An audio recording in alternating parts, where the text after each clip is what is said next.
අතිපූජනීය කිරිබත්ගොඩ ඥානානන්ද ස්වාමීන්ද්‍රයන් වහන්සේගේ ධර්ම දේශනාව.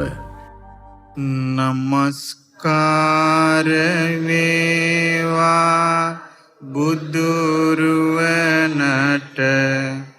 සමදා බුදු හිමි සරණ යමි.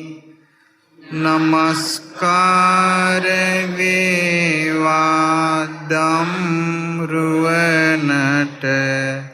සමදා සදහම් සරණ යමි. නමස්කාර වේවා සංඝරුවනට සමදා මහා සංඝ සරණ යමි.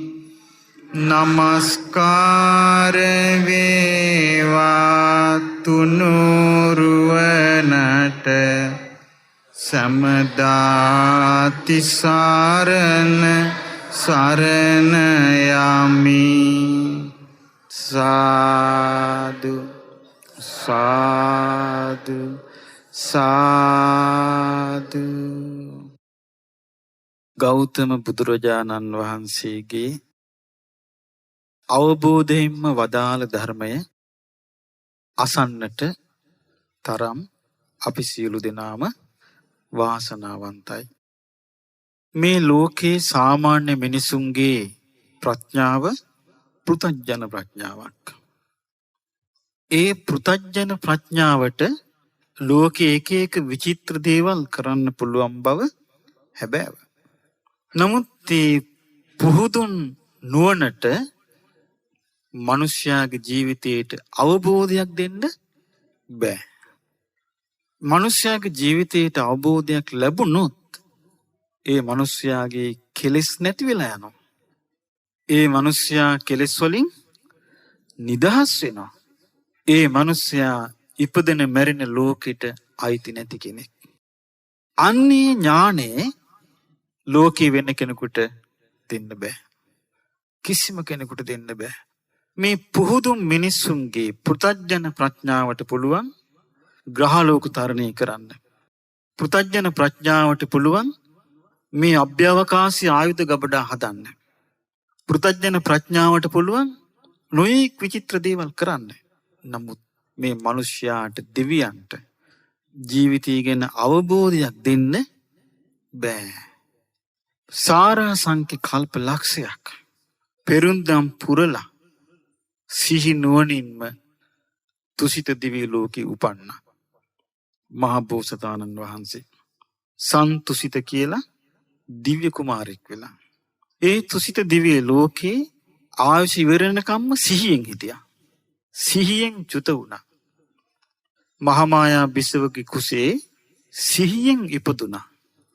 දසමසක් සිහියෙන් හිටියා. මිනිස් ලොවට සිහියෙන් වැඩම කළා. අවුරුදු 29 වෙද්දී මිනිස්යා නොමග යන මත්තින කරුණු 3ක් අත්හැරලා ඉවරයි. ඒ තමයි ආරෝග්‍ය මද, යෞවන මද, ජීවිත මද. මේකෙන් තමයි මිනිස්යා නොමග යන්නේ. මිනිස්යා නොමග යනවා නිරෝගී කම නිසා. මිනිස්යා නොමග යනවා යෞවන කම නිසා. මිනිස්යා නොමග යනවා මැරෙන්නේ නැහැ කියලා හිතන නිසා. මේ නොමග යන මත්තින කරුණු 3 නිදහසලා ඉවරයි අවුරුදු 29 දී. ඊට පස්සේ ගිහි ජීවිතේ අත්හැරලා අබනිෂ්ක්‍රමණය කළා. අවුරුදු 6 දුෂ්කර ක්‍රියා කළේ හොඳ සිහිනුවණක් ඇතිව. උන්වහන්සේගේ සිහිනුවණ වර්ධනය වුණා මිසක් හීන වුණේ නැහැ. තනියම හොයාගත්ත ආර්ය අෂ්ටාංගික මාර්ගය. තනියම හොයාගත්ත ලෝකේ තිබෙන එකම සත්‍යය. චතුරාර්ය සත්‍යය. තනියම අවබෝධ කළා. සකල ලෝකයේම බිම්බරක් සේනා සහිතව ඒකට බාධා කළා.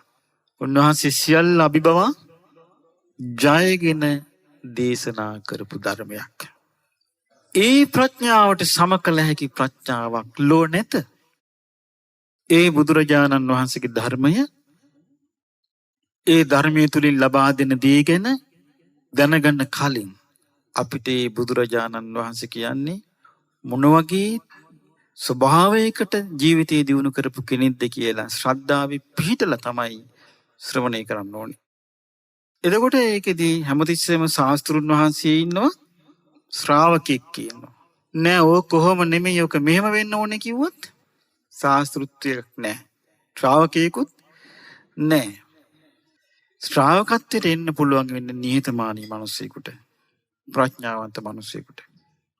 ඉතින් පින්වත්නි, මේ ලැබිච්ච මනුස්ස ජීවිතේ අපිට මේ බුදුරජාණන් වහන්සේගේ ධර්මය අහලා අපිට ඒ ගැන හිත පහදවා ගන්න පුළුවන් නම්, අපිට ඒ ගැන ටිකක් හරි මෙනෙහි කරලා ලෝතුරු සතුටක් විඳින්න පුළුවන් නම්, මේ සාමාන්‍ය ලෝකේ මත්විච්ච ලෝකෙන් මොහොතකට හරි වෙන් වෙන ධර්මයක් ශ්‍රවණය කරලා අපේ හිත සනස ගන්න පුළුවන් නම්, අපි දසමින් දසම හරියේ බුදුරජාණන් වහන්සේගේ ශ්‍රාවකත්වයේ තුල මුල් අදිනවා. ඒකට උපකාර වෙන දේශනාවක් අද අපි අහන්නේ. මේ දේශනාවේ නම බහුධාතුක සූත්‍රය. මේ දේශනාව ඇතුළත් වෙලා තිබෙන්නේ මජ්ක්‍ධිම නිකායේ 3 වන කොටසට. මේ දේශනාව කළ දවස්වල බුදුරජාණන් වහන්සේ වැඩ සිටියේ සවැත් නුවර ජේතවනාරාමේ. හරි ලස්සනට බුදුරජාණන් වහන්සේ මේ ධර්මයට ප්‍රවේශ වෙන්නේ. උන්වහන්සේට තියෙනවා මනුෂ්‍ය වර්ගයා කෙරෙහි පැතිරුණු කරුණාවක්. උන්වහන්සේගේ ඥාණය වැහිලා නැහැ. ඒකට කියනවා අනාවරණ දස්සාවි.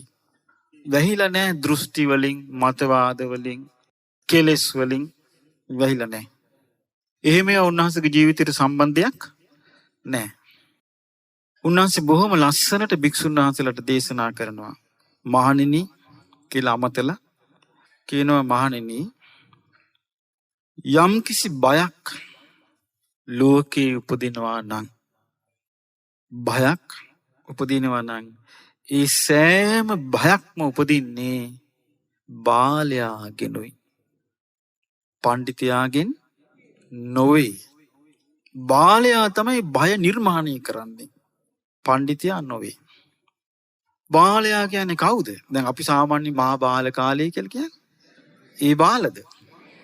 එහෙනම් මෙතන බාල කියලා කියන්නේ අසත්පුරුෂයා, කෙලෙහි ගුණ නොදන්නා තුච්ඡ පුද්ගලයා, හිස් පුද්ගලයා, ඡන්ද දෝෂ භය මෝහ කියන සතර අගතියෙන් යුතු පුද්ගලයා, අයෝනිසෝ මනසිකාරයේ අවියක් කොටගත් පුද්ගලයා, දුෂ්ට සිතින් යුතු පුද්ගලයා. ඔහු කවරෙක්ද? ඔහු බාලයාය. පඬිතු කියන්නේ, පඬිතයා කියන්නේ මෙතන සත්පුරුෂයා.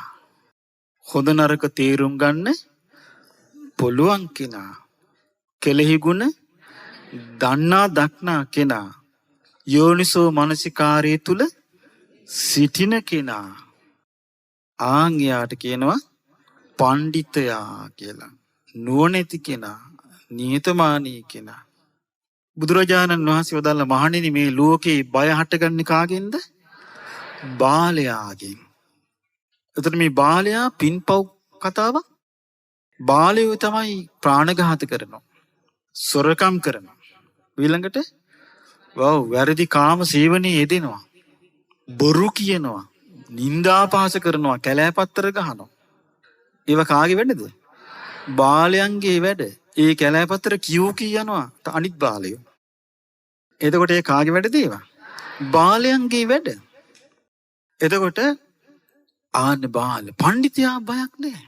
පඬිතයාගෙන් බයක් නැත. එතකොට මත්පැන් බොන්නේ කවුද? බාලයන්ගේ වැඩ. කේලාම් කියන්නේ බාලයා. පරුස වචන කියලා පිරිස බිඳවන්නේ බාලයා. මිත්‍යා දෘෂ්ටික වන්නේ බාලයා.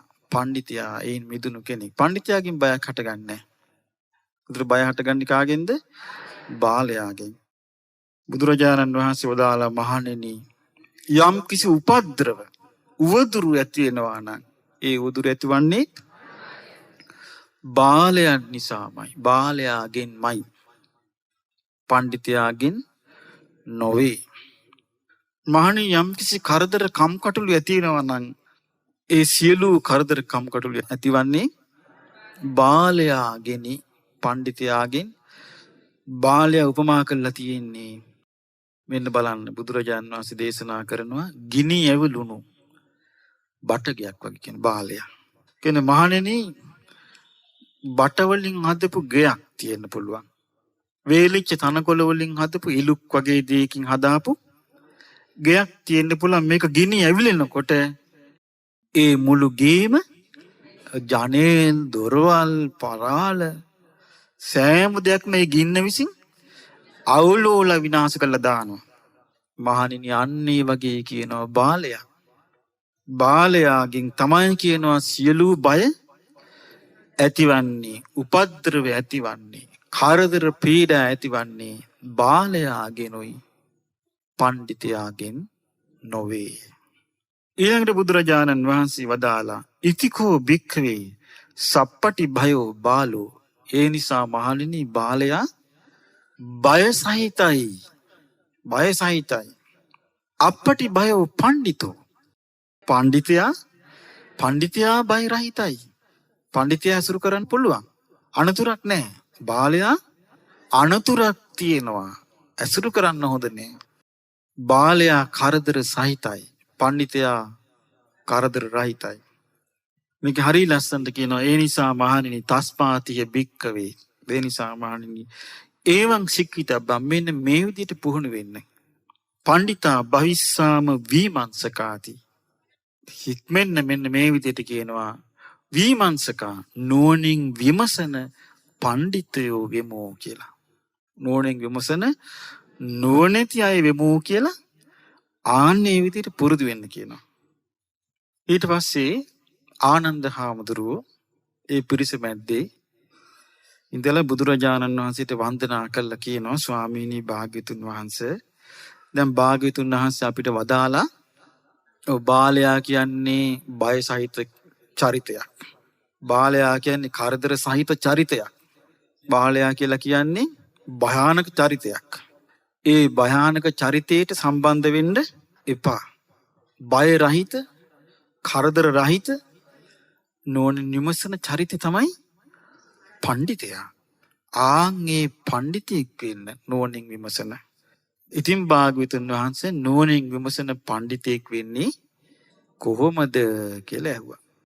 එතකොට බුදුරජාණන් වහන්සේ උත්තර දෙනවා හරි ලස්සන උත්තරයක්. යතෝකෝ ආනන්ද බික්ඛු. ආනන්දය යම් කලක භික්ෂුව ධාතු කුසලෝච හෝති. ධාතු ස්වභාවයන් ගැන තේරුම් ගන්නට දක්ෂ වෙයිද? ආයතන කුසලෝච හෝති. ආයතන ගැන අවබෝධ කරගන්නට දක්ෂ වෙයිද? පටිච්ච සමුප්පාද කුසලෝ හෝති. පටිච්ච සමුප්පාදයේ නුවණින් තේරුම් ගන්නට දක්ෂ වෙයිද? ඨාන කුසලෝච හෝති. විය හැකි දේ නොවිය හැකි දේ ගැන තේරුම් ගන්නට දක්ෂ වෙයිද? ඔය හතර කරුණක් තියෙනවා. එතකොට මොනවද මේ හතර කරුණ? ධාතු කුසල, ආයතන කුසල, පටිච්ච සමුප්පාද කුසල, ඨාන කුසල. ආය කියන්නේ ධාතු කුසල, ආයතන කුසල, පටිච්ච සමුප්පාද කුසල, ඨාන කුසල. ආන්ගේ දක්ෂතාවයේ තියෙනවා නම් එයා නුවණින් විමසන කෙනෙක්. ඒ වගේම එයා පඬිතෙක්. ඊට පස්සේ ආනන්ද හාමුදුරුවෝ බුදුරජාණන් වහන්සේගෙන් අහනවා ස්වාමීනි භාග්‍යතුන් වහන්සේ යම් භික්ෂුවකට ධාතු කුසල කියලා කිය යුතු වන්නේ කවර කරුණු මතද?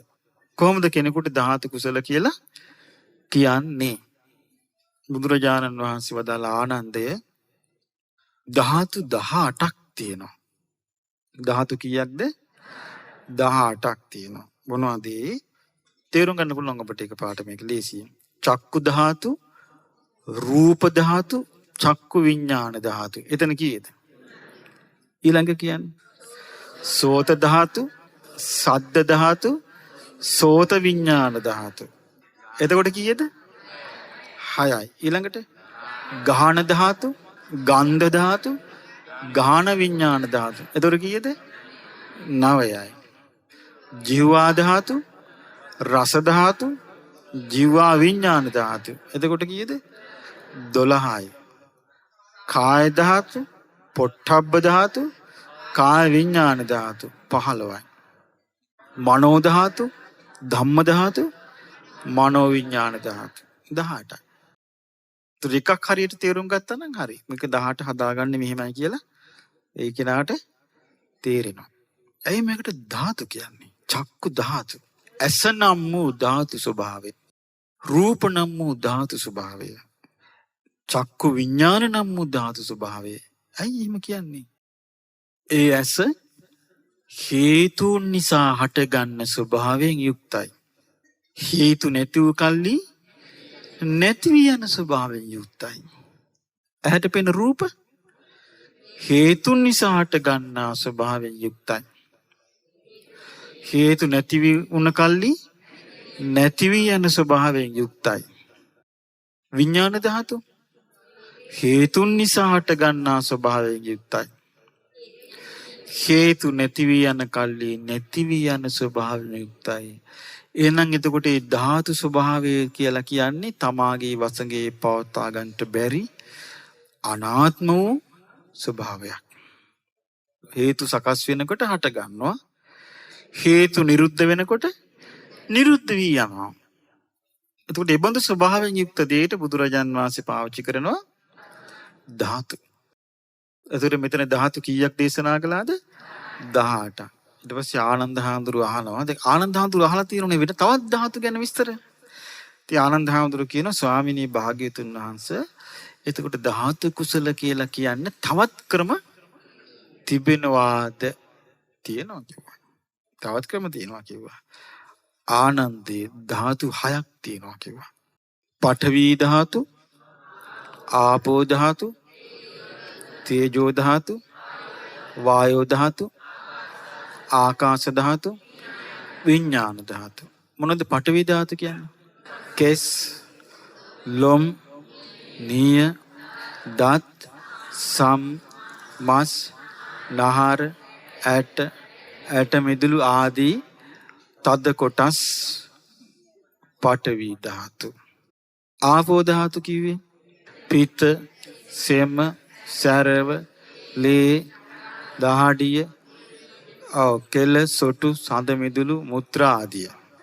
වායෝ ධාතු කිව්වේ උද්දංගම වාත, උඩ අතට එන වාතය, අදෝගම වාත, යටි අතට යන වාතය, කොට්ඨාසය වාත, ශාරීරිය ඇතුලේ කොටස් වල තියෙන වාතය, කුච්චිසය වාත, කුස ඇතුලේ තියෙන වාතය, අංග මංගානුසාරිනෝ වාත, මේ අංගපත පුරා සැරිසරන වාතයේ ආස්වාස ප්‍රස්වාස. මේවා මොනවද? වායෝ ධාතු. තේජෝ ධාතු කියලා කියන්නේ මේ අපි ආහාර පාන ගන්නේවා දිරවන්න ශරීරයේ උෂ්ණත්වයට ආදියට තියෙන රස්නේ ගතියට කියනවා ආකාශ ධාතු කියන්නේ. නාසිදුර, කන් සිදුර, ගලනාලේ, කුසේ හිස් බව මේ ඔක්කොටම කියන්නේ අවකාශ ධාතු. දැන් අපිට හුස්ම ගන්න පුළුවන් ද මේ නාලේ තිබුණේ නැත්තම්? ආහාර ගිලෙයිද මේකේ මුකුත් තිබුණේ නැත්තම්? හුබා වගේ නෑනේ. එතකොට මේ මොකද්ද? අවකාශය. ඒ ධාතු ස්වභාවයන් කියනවා මේ ඔක්කොම. ඊළඟට විඥානි. විඥාන ධාතු. ඇහි හටගන්නේ විඥාන ධාතුවක්. කෙස් කියන්නේ පඨවි ධාතුවක්. එතකොට කෙල කියන්නේ ආපෝ ධාතුවක්. ආසාස ප්‍රසආස කියන්නේ වායෝ ධාතුවක්. කන බොන දේවල් දිරවනවා කියන්නේ තේජෝ ධාතුවක්. හුස්ම ගන්නකට තියෙන ඉඩකඩ ආකාශ ධාතුවක්. ඇහෙන් රූප දකින්නකට දැන ගැනීම විඥාන ධාතුවක්. එතන මේවා ධාතු ස්වභාවයක් කියලා. අරගෙත් බුදුරජාන් වහන්සේ වදාළ ධාතු 18 ගැන කියන එකේ මහණෙනි මේ ධාතු 18 යම් දවසක භික්ෂුව ඥානාති පස්සති දනීද දකීද. ඒ කියන්නේ මේක අවබෝධ කරගන්නවාද කියන එක. අවබෝධ කරගනීද? මෙයා හේතුඵල ධර්මයෙන් හටගත්තු දේවල් හේතුඵල නිරුද්ධ වෙලා යනකොට නිරුද්ධ වෙලා යන දේවල් මේවා මම මාගේ කියලා ගන්න දෙයක් නෙමෙයි කියලා අවබෝධ වුණාද? එතකින් එයා ධාතු කුසල. මේ ධාතු 6 යාට අවබෝධ වෙයිද? මේ පඨවි ධාතු, ආපෝ ධාතු, තේජෝ ධාතු, වායෝ ධාතු, ආකාශ ධාතු, විඥාන ධාතු අවබෝධ වෙයිද? ධාතු කුසල. යා යම් දවසක දනීද දකීද? දනීද දකීද කියන්නේ ඒකයි. ඒවයි ස්වභාවය. ඔව්. දැන් මෙහෙමනේ දැන් ඔන්න අපි උපදිනවා. අපි උපදිනකොට හුස්ම ගන්නවා නේ. ඒ කියන්නේ අපි මේ වායෝ ධාතු මේ සුළඟ අපේ ජීවිතයත් එක්ක බද්ධ වෙලා තියෙනවා. අපි හුස්ම ගන්නවා. ඒතර මේ පරිසරයේ තියෙන වායුව අපේ ජීවිතයත් එක්ක සම්බන්ධයි. එහෙනම් ඒ අපේ ජීවිතේ කොටසක්. ඊළඟට අපි ජලය පානය කරනවා. ජලය පානය කරේ නැත්නම් අපිට පවතින්න බෑ. එහෙනම් මේ ආපෝ ධාතුව අපේ ජීවිතේ සම්බන්ධයි. ඊළඟට මේ උණුසුම නැත්නම් අපිට ජීවත් වෙන්න බෑ. එහෙනම් තේජෝ ධාතුවත් අපිට සම්බන්ධයි. මේ පෘථුවියේ ලබා ගන්න දෙයින් අපි පෝෂණයක් ලබන්නේ නැත්නම් අපිට පවතින්න බෑ. පඨවි ධාතුවත් අපිට. එතකොට මේ ධාතු හතරේ සංකලනයක් තමයි මේ ජීවිතය කියන්නේ. ජීවිතේ තියෙන භෞතික කොටස්. දැන් අපි ඉපදෙන්නකටම අඬාගෙන ඉපදුනේ මේව ධාතු හතරක් කියාගෙන දඬාගෙන ඉපදුනේ. එහෙනම් කිරිල්ලගෙන අඬාගෙන ඉපදුනේ. බඩගින්නේ අඬාගෙන ඉපදුනේ. නේ? ඉපදෙන්නකටම අපි ඉපදුනේ මම කියාගෙන. මගේ කියාගෙන. මගේ පැවැත්මයි කියාගෙන. ඉතින් ඒ අපි හඳුනාගත්තේ මම කියලා නෙමේ ධාතු. මගේ කියලානේ. මගේ ආත්මය කියලානේ. බුදුරජාණන් වහන්සේගේ ධර්මයක් නොසන්නට අපිට මැරෙන්න වෙන්නේ ඒ විදියටමයි. බුදුරජාණන් වහන්සේගේ ධර්මයේ තුලින් විතරයි අපිට අහන්න ලැබෙන්නේ මෙය හේතු නිසා හටගන්නා දෙයකි. හේතුන් නිරුද්ධ වීමෙන් නිරුද්ධ වන්නා වූ දෙයකි. ආන නුවණැති එක්කෙනා නුවණින් තේරුම් ගන්නවා එහි අර්ථය. ඊට පස්සෙත් බුදුරජාණන් වහන්සේ පැහැදිලිව දෙයි. උන්වහන්සේ ප්‍රහේලිකා දේශනා කළනේ. උන්වහන්සේගේ ධර්මයේ විවෘතයි. එතකොට යම් කිසි කෙනෙක් අවබෝධ කරනවාද ප්‍රඥාවෙන් දකිනවාද එයාට කියනවා ධාතු කුසල කියලා. ආනන්ද හඳුරු තවත් අහලා තියෙනවා ඒ ගැන. කියන ස්වාමීනි භාග්‍යතුන් වහන්සේ ධාතු කුසල කියලා කියන්න තවත් ක්‍රම තියෙනවාද? තියෙනවා කියනවා. තවත් ක්‍රම තියෙනවා. ආනන්දයේ ධාතු 6ක් තියෙනවා. මුලින්ම ධාතු කීයද? 18යි. ඊට පස්සේ ධාතු කීයද? 6යි. ඊට පස්සේ බුදුරජාණන් වහන්සේ වදාළ ආනන්දේ තවත් ධාතු 6ක් තියෙනවා. සුඛ ධාතු. සුඛ ධාතු සැපේ නම් වූ ධාතු ස්වභාවය.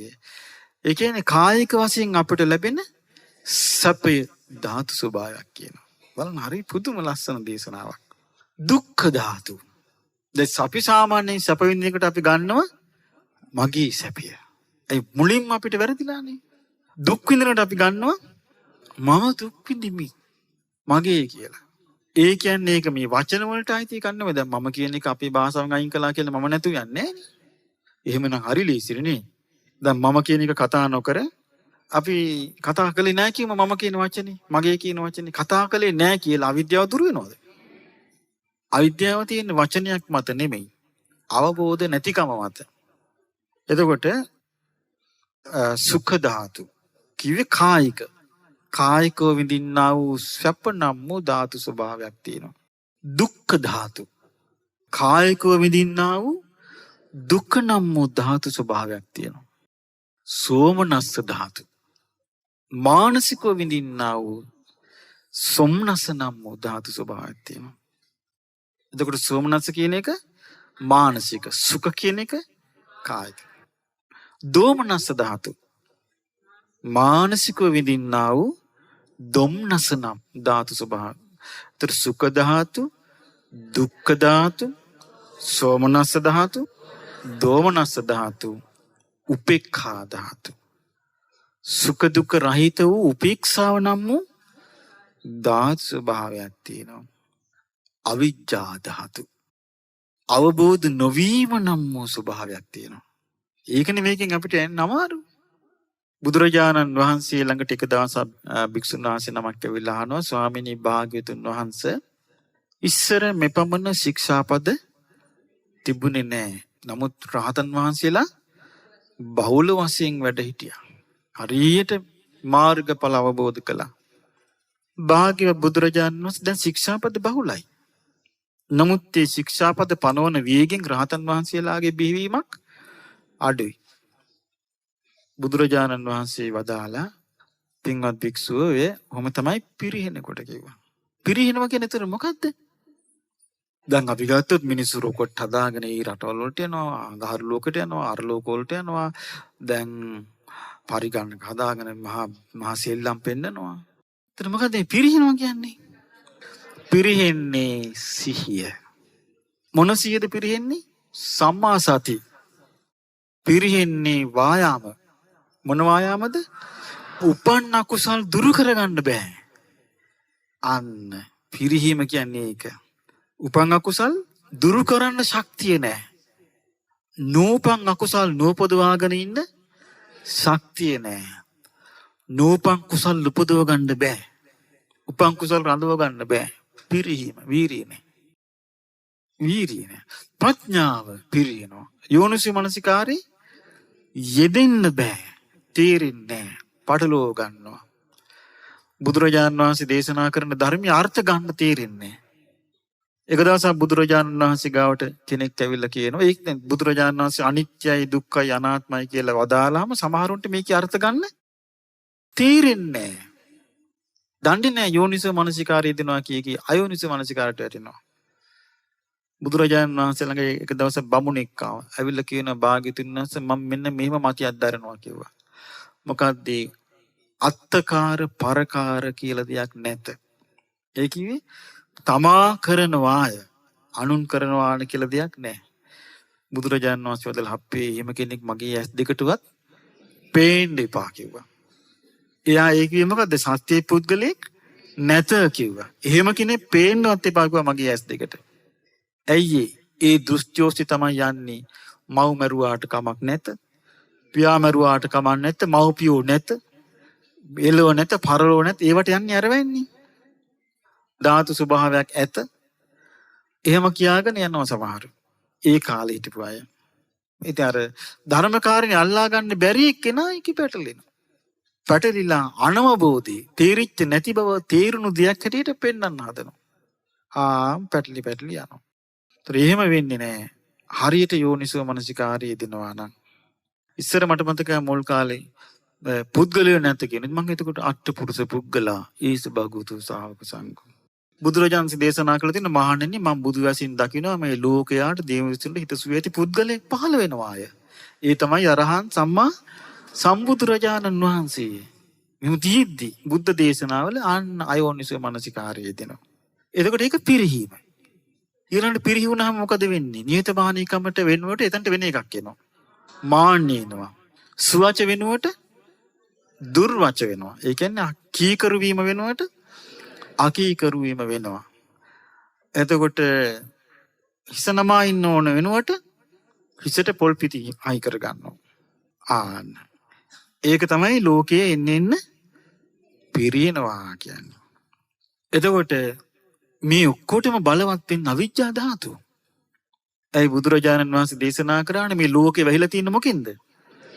අවිද්‍යාවෙන්. ඒක අපිට ඇත්ත වශයෙන්ම අපි දැන් අහලා ශ්‍රද්ධාවේ පිහිටුවා ගන්නවා මිසක් ඒ වැහිලා තියෙන ස්වභාවයේ බරපතලකම පේන්නේ. ඉතින් බුදුරජාණන් වහන්සේ වදාළ ඔන්න ඔය ධාතු 6 යම් කිසි කෙනෙක් අවබෝධ කරගත්තොත්, දැකගත්තොත්, දැනගත්තොත් අන්‍යයාට කියනවා ධාතු කුසල. සුඛ ධාතු, දුක්ඛ ධාතු, සෝමනස්ස ධාතු කිව්වේ මානසික සැප, දෝමනස්ස ධාතු මානසික දුක, උපේක්ඛා ධාතු, අවිජ්ජා ධාතු. එක තැනක මට මතකයි දේශනාවක තියෙන මහණෙනි මේ අවිද්‍යා ධාතු ස්වභාවය තරම් බරපතල, බිඳිය නොහැකි, නැසිය නොහැකි වෙන දෙයක් නැත කියලා. එච්චරටම ලෝකේ බලපවත්වන සම්පූර්ණ අවිද්‍යාවෙන් වැහිලා. ආනන්ද හාමුදුරුවෝ ස්වාමීනි භාග්‍යතුන් වහන්සේ තවත් තියනවද කියලා අහනවා. තවත් තියනවද කියලා අවබෝධ කරගන්න ධාතු ගැන. ධාතු කුසල වෙන්න. තවත් තියනවා කියනවා. ආනන්දේ ධාතු 6ක් තියෙනවා. කාම ධාතු. කාම ධාතු කියලා එකක් තියෙනවා. කාම ධාතු කියන්නේ මොකද්ද? පංචකාම ගුණ කෙරෙහි ඇති වෙන ආසාව, සංකප්ප රාගෝ පුරිසස්ස කාමා නතේ කාමානි යානි චිත්‍රානි ලෝකේ. මේ ලෝකයේ තුල තියෙන චිත්‍ර නෙමෙයි කාමය කියන්නේ. සංකප්ප රාගෝ පුරිසස්ස කාමා. මේ සංකල්ප රාගයේ පුරුෂයා තුල තියෙන කාමය. ඒක ධාතු ස්වභාවයක් කියනවා. බලන්න හරි පුදුමයිනේ. අපිට හිතන්න පුළුවන් දතු කෙලවරක් නැතුව ඔය ඇහෙන් දැකපු රූප ගැන හිත ආස්වාදයේ විඳිනවා. කලින් අහපු ශබ්ද ගැන මේ කාම ධාතුවක අපි පැටලී සිටිනවා කියලා අපිට තේරෙන්නේ නැහැ නේ. බලන්න. බුදු කෙනෙක් මොන තරම් අවබෝධයකින්ද මේ ධර්මයේ දේශනා කරලා තියෙන්නේ. කාම ධාතු.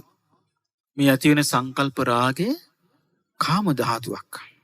නික්කම්ම ධාතු. ඒ නිදාස් වන ස්වභාවයත් ධාතුවක්. කාමයන්ගෙන් නිවෙන්වීමත් ධාතු ස්වභාවයක්. ව්‍යාපාද ධාතු. තරහ කියන්නේ ධාතු ස්වභාවයක්. අව්‍යාපාද ධාතු. තරහ නැතිවීම කියන්නේ ධාතු ස්වභාවයක්. විහිංසා ධාතු. හිංසා කරන්න හිතනවා කියන්නේ ධාතු ස්වභාවයක්. අවිහිංසා ධාතු. හිංසාවෙන් තොරව ඉන්නවා කියන්නේ හිංසාවෙන් තොර මානසිකත්වයක් පවත්වනවා කියන්නේ ධාතු ස්වභාවයක්. ආනන්දී මෙන්න මේ ධාතු ගැනත් යමෙක් හරියාකාරව දන්නවා නම් දකින්නවා නම් එයා ධාතු කුසල. ඊට පස්සේ ආනෝ ස්වාමීනි භාග්‍යතුන් වහන්සේ තවත් ක්‍රම තිබේද? තියෙනවා තවත් ක්‍රම තියෙනවා කියනවා. ආනන්දේ ධාතු තුනක් තියෙනවා. කාම ධාතු, රූප ධාතු, අරූප ධාතු. භවය ගැන විස්තර කරන තැන මේ විස්තර වෙනවා. කාම ධාතු වේපක්ඛං චානන්ද කම්මන්නා භවිස්ස. අපනුකෝ කාම භවං පඤ්ඤායේත නොහේතං බන්ති. ඉතිකෝ ආනන්ද කම්මං කිත්තං විඥානං බීජං තණ්හා සිනේහෝ. හීන දාතියා චේතනා පතිට්ඨිතා පත්තනා පතිට්ඨිතා විඥානං පතිට්ඨිතං. බුදුරජාණන් වහන්සේ වදාළ ආනන්දේ කාම ධාතුවේ විපාක විඳින්න කර්ම සකස් වෙලා නැත්තම් කාම භවයක් තිබේද? කාම ධාතුව. එතකොට විඥානේ හීන ධාතුවේ පිහිටියා. හීන ධාතුව කිව්වේ කාම ධාතුව. ආනන්දේ රූප ධාතුවේ විපාක විඳින්න කර්ම සකස් වෙලා නැත්තම් රූප භවයක් තිබේද කියලා අහනවා. අරූප ධාතුවේ විපාක විඳින්න කර්ම සකස් වෙලා නැත්තම් අරූප භවයක් තිබේද කියලා අහනවා. කාම ධාතුව කියලා කියන්නේ එතකොට කාම භවයේ උපදින්න ඕමනායටට සකස් වීම. කාම ධාතු, රූප ධාතු, අරූප ධාතු. ආනන්දේ යම් කලක මේවා අවබෝධ කරනවා නම්, දන්නවා නම්, දකිනවා නම් එයාට කියනවා ධාතු කුසල. ඊළඟට බුදුරජාණන් වහන්සේගෙන් අහනවා ආනන්ද හාමුදුරු ස්වාමිනී භාග්‍යතුන් වහන්සේ තවත් තිබෙනවාද මේ ධාතු ගැන දැනගන්න? තවත් ධාතු කුසල කියලා කියන්න පුළුවන්කමක් තියෙනවද? දැන් අපිට මේකෙන් පේනවා මේ ආනන්ද හාමුදුරුවන්ට මේ ධාතු ගැන අහලා තියෙන දෙසුම් බුදුරජාණන් වහන්සේ ගැන මොනතරම් පළල් දැනීමක්, මොනතරම් පළල් මතකයක් තිබුණාද කියලා. දැන් මේ කාලේ ලෝකයේ තියෙන දැනුම කොච්චර වල්මත් වූ දැනුමක්ද කියලා තේරෙන්නේ මේ බුදුරජාණන් වහන්සේගේ දෙසුම් දිහා බලද්දී. ආනන්දය ධාතු දෙකක් තියෙනවා. සංකත ධාතු, අසංකත ධාතු. මොකද්ද සංකත ධාතු කියන්නේ? සංකත ධාතු කියන්නේ හේතුන් නිසා සකස් වෙලා තියෙන ස්වභාවය.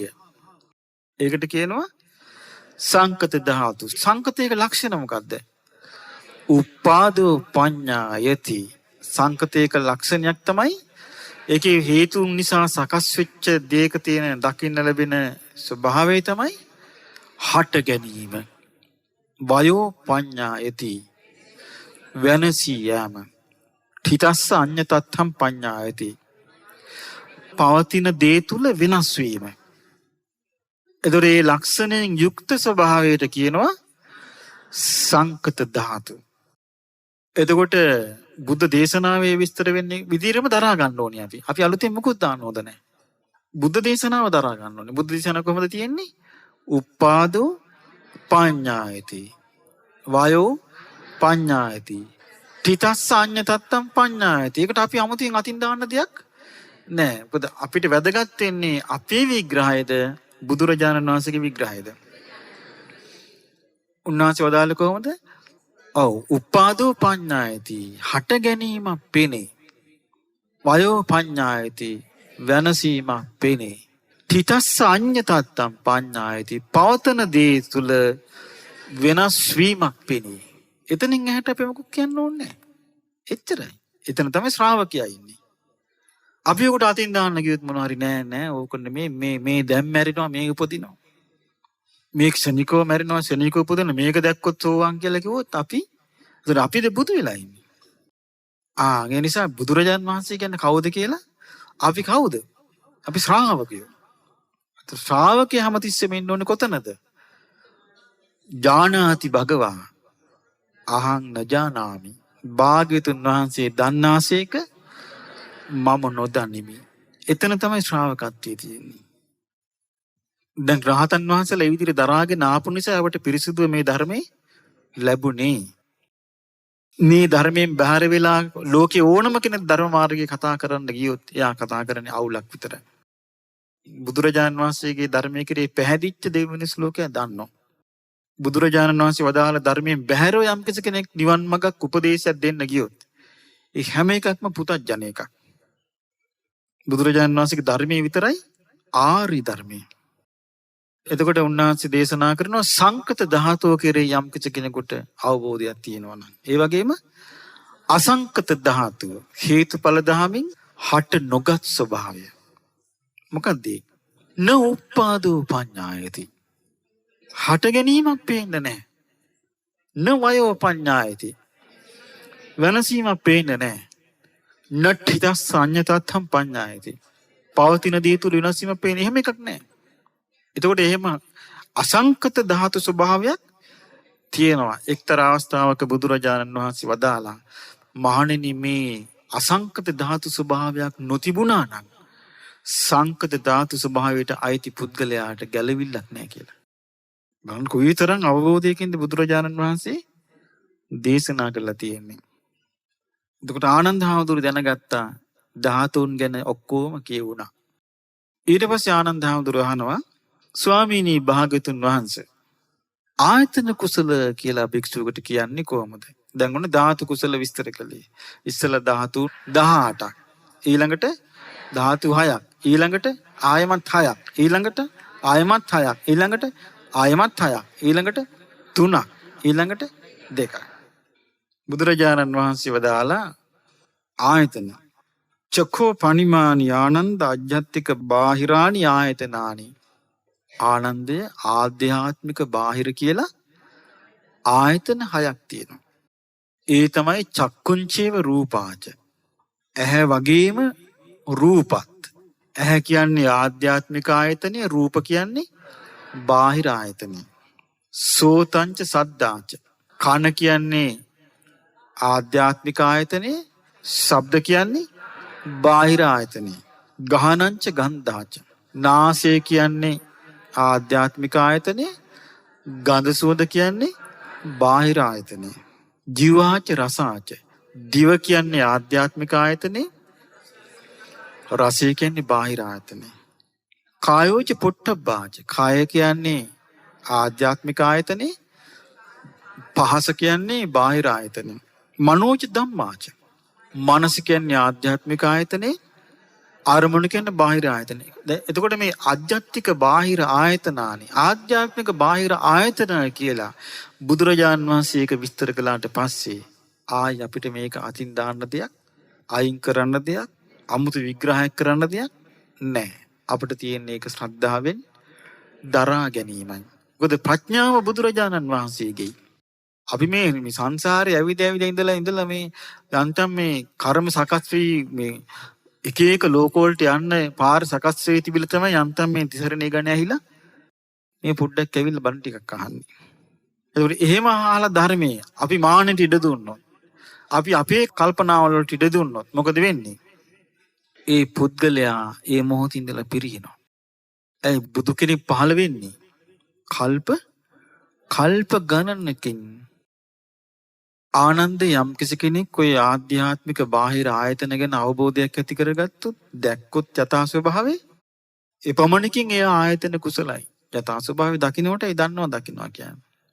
එයා දකින්නේ මොකද්ද? හේතුන් නිසා හට ගන්නා වූ මේවා හේතු නැතිවීමෙන් නැති වී යන ස්වභාවයෙන් යුක්තයි කියලා. ඊට පස්සේ ආනන්ද හාමුදුරුවෝ අහන බුදුරජාණන් වහන්සේගෙන් භාග්‍යවතුන් වහන්සේ පටිච්ච සමුප්පාද කුසලෝ ප්‍රතිප්ති සමුප්පාදය හේතුඵල ධම සකස් වීම ගැන දක්ෂයි කියලා භික්ෂුවකට කියන්න පුළුවන් වන්නේ කොහොමද? ආනන්දය භික්ෂුව මෙන්න මෙහෙම දැනගන්නවා. ඉමස්මින් සති ඉදං හෝති. මේ තිබුණොත් මේ තිබේ. මේ තිබුණොත් මේ තිබේ. හරි ලස්සනයි මේක. මේ තිබුණොත් මේ තිබේ. ඉමස් උප්පාදා ඉදං උප්පජ්ජති. මෙය ඉපදීමෙන් මෙය උපදී. ඉමස්මින් අසති ඉදං නොහෝති. මෙය නැති කල්හි මෙය නැත. ඉමස්ස නිරෝධා ඉදං නිරුජ්ජති. මෙය නිරුද්ධ වීමෙන් මේ නිරුද්ධ වෙයි. මේක තමයි ලෝකේ තිබෙන ආර්ය න්‍යාය. ඒ කියන්නේ ශ්‍රේෂ්ඨත්වයේ කරා මිනිස්සෙක් ගෙනියන සමීකරණය. එතකොට මේ ආර්ය න්‍යාය ඔස්සේ තමයි සම්පූර්ණයෙන්ම හේතුඵල ධම දිහා බලන්නේ, විමසා බලන්නේ. මේ ආර්ය න්‍යායට විමසා බලන්න තියෙන දේ විමසා බලන්න නැතුව සමහරු ඇති කර ගන්නවා මෙන්න මෙහෙම. එයාට ඕනි ආයතන. දැන් බුදුරජාණන් වහන්සේ ආයතන වෙනම අතන දේශනා දැක්කන ආයතන කුසලෝ. ආයතන දිහා වෙනම බලන්න. ධාතු කුසලෝ. ධාතු බලන්න. පටිච්චසමුපාද කුසලෝ. මේ වගේ තියෙනවා. සමහරු මේවා ඕනේ එකට අනලා බලන්න යාට. මගෙන් අහනවා අනන්නේ කොහොමද මේක? එකට බලන්නේ කොහොමද කියලා. පංච උපාදානස්කන්ධය එකට කොහොම මේක ඔක්කොම එකට බලන්නේ කොහොමද? මම එකට බලන්නේ මොකටද? ඒ මොකද මේ යාට ඕනකම තියෙන්නේ ශ්‍රාවකත්වයකට එන්න නෙමෙයි. තමන්ගේ දෙයක් හදාගන්න. තමන්ගේ ක්‍රමයක් හදාගන්න. තමන්ගේ දෙයක් හදාගන්න ඕන වෙන්නේ ශ්‍රාවකත්වයකට එන්නේ නැතුව. ඉතින් ඊට පස්සේ යා යන්නේ මේකෙන් ඔක්කොම එකට අඳලා මෙයාගේ සාම්පලයක් හදාගන්න. හදලා කියන්නේ මේ ඔක්කොම කරුණු ඔස්සේ මම මගේ සාම්පලයක් හදාගත්තේ මෙන්න මගේ සාම්පලේ. ඒකටයි මේ හදන්නේ. වැරදුනා කියන්නේ ඒක. බුදුරජාණන් වහන්සේ ධාතු ගැන බලන්න කිව්වා නම් එයා නිහතමානී ශ්‍රාවකෙක් නම් ධාතු ගැන ඒ විදිහට බලනවා. ආයතන ගැන බලන්න කිව්වා නම් එයා නිහතමානී ශ්‍රාවකෙක් නම් ආයතන ගැන ඒ විදිහට බලනවා. පටිච්චසමුපාදය ගැන බලන්න කිව්වා නම් ඒ විදිහට බලනවා. ස්කන්ධ ගැන බලන්න කිව්වා නම් ඒ විදිහට බලනවා. අර පංච පාදානස්කන්ධය ගැන බලන්න ඕන කෙනාට පංච පාදානස්කන්ධයේ ස්වභාවය හොඳට තේරුම් ගන්න නම් පටිච්චසමුප්පාදේ ඉස්සෙල්ලා හොඳට විමසන්න ඕනේ. පටිච්චසමුප්පාදේ තේරෙන්නේ නැත්නම් එයාට පංච පාදානස්කන්ධේ කොහෙත්ම තේරෙන්නේ නැත. ඒ හේතුඵල ධම සකස් වෙන ආකාරය දන්නේ නැත්නම් හේතුඵල ධමෙන් සකස් වූ දේ දකින්න කොහොමද? ආනේකයි. ඉමස්මින් සති ඉදං හෝති. මෙය තිබුණොත් මෙය තිබේ. ඉමස් උප්පාදා ඉදං උප්පජ්ජති. මේ උපදීමෙන් මෙය උපදී. එතකොට ඒ දෙක අයිති සමුදයට. ඉමස්මින් සති ඉදං හෝති. ඉමස් උප්පාදා ඉදං උපජ්ජති. මේ ඉපදුනොත් මේ උපදී. මේ ඉපදීමෙන් මේ උපදී කියන න්‍යාය හට ගැනීම පිළිබඳ න්‍යායයි. න්‍යාය ධම්මට්ඨිති ධම්ම න්‍යාම. හට ගැනීම පිළිබඳ න්‍යාය. ඉමස්මින් අසති ඉදං නොහෝති. මේ නැති වුනොත් මේ නැත. ඉමස්ස නිරෝධා ඉදං නිරුජ්ජති. මේ නිරුද්ධ වීමෙන් මේ නිරුද්ධ වේ. එය නිරෝධය ගැන න්‍යාය. එතකොට පටිච්චසමුප්පාදේ දන්නවා කියලා කියන්නේ එයා සමුදය ගැන න්‍යායක් දැනගන්න ඕනේ. නිරෝධය ගැන න්‍යායක් දැනගන්න ඕනේ. මේක පටලව ගන්න කෙනෙක් සමුදය ගැන විතරක් පොඩ්ඩක් එහෙම මෙහෙන් ඉගෙනගෙන හිට නිරෝධය ගැන නොසලකා වාදයක් හදා ගන්නවා. මතයක් ගොඩනගා ගන්න හදනවා. අන්න වරදිනවා. බුදුරජාණන් වහන්සේට තියෙනවා මහ කරුණාවක්. උන්වහන්සේ ධර්මයේ දේශනා කරන්නේ ශ්‍රාවකයන් පටලවන්න නෙවෙයි. ශ්‍රාවකයාට පැහැදිලි දැක්මක් ජීවිතය ගැන ලබා දීමටයි. බුදුරජාණන් වහන්සේ දේශනා කරනවා. ඒ නිසා මහණෙනි ඔන්න ඔය න්‍යායෙන් විස්තර වෙන්නේ මෙන්න මේකයි කියලා ඔන්න විස්තර කරනවා. යදිදන් ඒ කියන්නේ ඔය න්‍යායෙන් මොකද්ද න්‍යාය? ආර න්‍යාය මොකද්ද? මේ ඇතිකල්ලි මේ ඇත මේ ඉපදීමෙන් මේ උපදී සමුදය ගැන න්‍යාය. ඊළඟට මේ නැතිකල්ලි මේ නැත මේ නිරුද්ධ වීමෙන් මේ නිරුද්ධ වේ නිරෝධය ගැන න්‍යාය. ආයේ මේකයි කියනවා කියලා විස්තර කරනවා. අවිජ්ජා පත්‍ය සංඛාරා අවිද්‍යාව හේතු වීමෙන් අවිද්‍යාව හේතු කරගෙන සංස්කාරයන්ගේ පැවැත්ම තියෙනවා. සංඛාර පත්‍ය විඥානං සංස්කාරයන්ගේ හේතුවෙන් විඥානය ඇති වෙනවා. විඥාන පත්‍ය නාම රූපං විඥානයේ හේතු වීමෙන් නාම රූපය හට ගන්නවා. නාම රූප පත්‍ය සලආයතන නාම රූප හේතු කරගෙන ආයතන හයක් ඇති වෙනවා. දැන් ඔය විඥාන පත්‍ය නාම රූපං නාම රූප පත්‍ය විඥානං කියලා වෙනම දේශනා තියෙනවා. බුද්ධ දේශනා. ඒක ආයි වෙනම විෂයක් හැටියට කතා කරලා තියෙනවා. වෙනම විෂයක් හැටියට. නාම රූප පත්‍ය විඥානං විඥාන පත්‍ය නාම රූපං සාරිපුත්ත මහරහතන් වහන්සේ එක තැනක නල කලාපී කියන දේශනාවේ බටමිටිය උපමා කරගත් දේශනාව උන්වහන්සේ පෙන්වා දුන්නා. මේ විඥාන නාම රූප කියන එකේ අන්‍යෝන්‍ය සම්බන්ධය තියෙන මොකක් වගේද?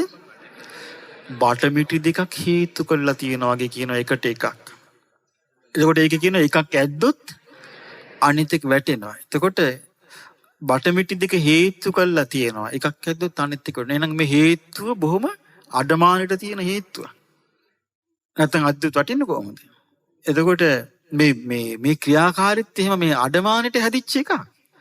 නමුත් අවිද්‍යාවෙන් වැහිලා නිසා මේ එකක්වත් අපිට ප්‍රකට වෙන්නේ නැහැ. ඉතින් අර අපිට තියෙන ඕනේ ශ්‍රද්ධාව ඒවා ඒ අයුරින් බලන්න.